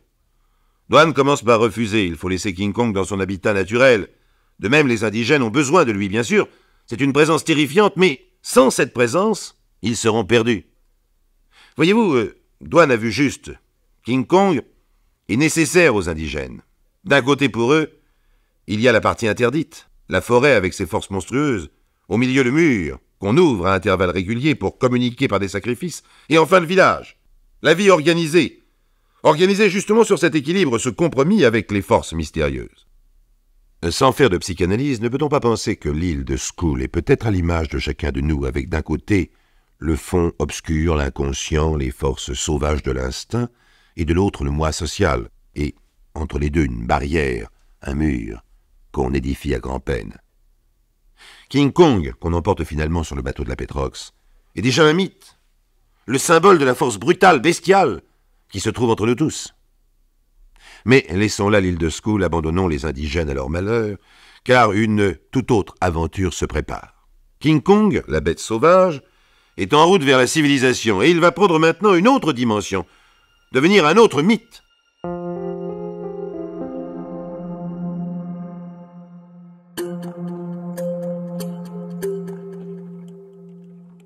Nous sommes à présent sur le pont du bateau du pétrolier géant en route vers l'Amérique. Oh, je ne vous surprendrai certainement pas, mes chers amis, en vous disant que Dwan et Prescott sont tombés amoureux, ils s'étreignent fougueusement, un peu trop fougueusement même, car l'écharpe de Dwan glisse jusque dans la cale où King Kong est enfermé. Et quand il sent le parfum de sa bien-aimée, King Kong devient absolument enragé. Il se démène furieusement et malgré ses chaînes, il va peut-être démolir le bateau, car désormais et jusqu'à la fin, King Kong, prisonnier de la civilisation, n'est plus qu'une force de destruction aveugle. Oui, Fred Wilson a commis une grave imprudence. Il y a des éléments qu'on ne met pas impunément en présence et qui, quand ils sont placés côte à côte, produisent d'une manière tout aussi infaillible, par exemple, que les réactions chimiques, une explosion dévastatrice. New York. La ville, dit-on, la plus civilisée du monde, la ville par excellence, va se trouver confrontée brusquement avec un King Kong qui va devenir un monstre social. Au milieu de Central Park, devant une foule innombrable, se dresse une pompe à essence immense, d'un mauvais goût certain, haute d'une 20aine de mètres. En face, il y a une sorte d'autel de sacrifice semblable à celui qui se trouvait à Skull. Dwan est debout sur l'autel, mais elle ne se sent pas très fière dans sa robe à paillettes et au milieu de ce Barnum. Et c'est le grand moment. Une grue soulève la pompe à essence, découvrant le pauvre King Kong qui rugit à l'intérieur de sa cage de fer. Les flashs de centaines de journalistes crépitent, tous en même temps. Et bien sûr, l'inévitable se produit. King Kong entre dans une fureur incroyable, agrippe les barreaux de sa cage, il les tord, les brise, il s'échappe. Et la panique est indescriptible. Dwan et Prescott, toujours eux, s'enfuient, poursuivis par King Kong. Ils se dirigent vers la pointe extrême de l'île de Manhattan, là où se dressent les deux plus hauts gratte-ciel de New York, plus hauts que l'Empire State Building, les tours jumelles. Et c'est là, à 450 mètres du sol, que va se jouer le dernier acte. Le couple se réfugie dans une des tours. King Kong les suit, et grâce à son instinct, il sait dans quelle pièce Dwan s'est réfugié. Il passe sa main monstrueuse à travers la fenêtre, il la prend doucement entre ses doigts, et avec elle, il entreprend l'escalade de la façade de ce gratte-ciel. Autour de lui, les hélicoptères bourdonnent, les avions sont prêts à intervenir, à tirer leurs roquettes. King Kong est à présent la menace dans la cité, la force incontrôlée qui trouble l'ordre et qui doit être réprimée par tous les moyens. King Kong est l'ennemi mortel de la société. Mais n'est-ce pas la société elle-même qui l'a engendré? Car c'est pour de l'argent qu'on l'a arraché à son milieu naturel et transplanté au cœur de la civilisation. King Kong, qui grimpe sur le plus haut bâtiment de la plus grande ville du monde, devient le symbole du refus de la révolte sauvage, une sorte de statue monstrueuse de la contestation. Dwan, en plein ciel, balancée entre les doigts énormes, a peur, mais pas pour elle, pour King Kong. Elle lui fait signe de ne pas l'abandonner, car elle sait que dès cet instant, les avions tireront. Mais la bête a compris. Il a peut-être compris aussi que son aventure est sans issue, comme est sans issue le sommet de la tour où il est parvenu. Alors, avec d'infinies précautions, il dépose Dwan sur le toit et se redresse vers les avions. Il se sacrifie. La fusillade éclate au même instant, un cri, une chute vertigineuse. C'est fini. Voilà, mes chers amis, l'histoire de King Kong, à propos de laquelle nous avons parlé de psychanalyse, d'affrontement social, se termine sur un regard d'amour. Et c'est cette image finale que nous garderons. King Kong est bien l'histoire d'un amour trop grand, au propre comme au figuré, un amour impossible. C'est le conte de la Belle et la Bête, dont on trouve tant d'exemples à travers les folklores du monde entier, la bonne et énorme bête, amoureuse d'une belle qui n'est pas faite pour elle. Oui, King Kong est peut-être en fin de compte une histoire poétique. Et c'est à un poète, si vous le voulez bien, mes chers amis, que nous laisserons le dernier mot. Comme on proposait un jour à Paul Éluard la présidence d'un ciné-club, il répondit « Je veux bien, mais quand redonnerez-vous King Kong ?»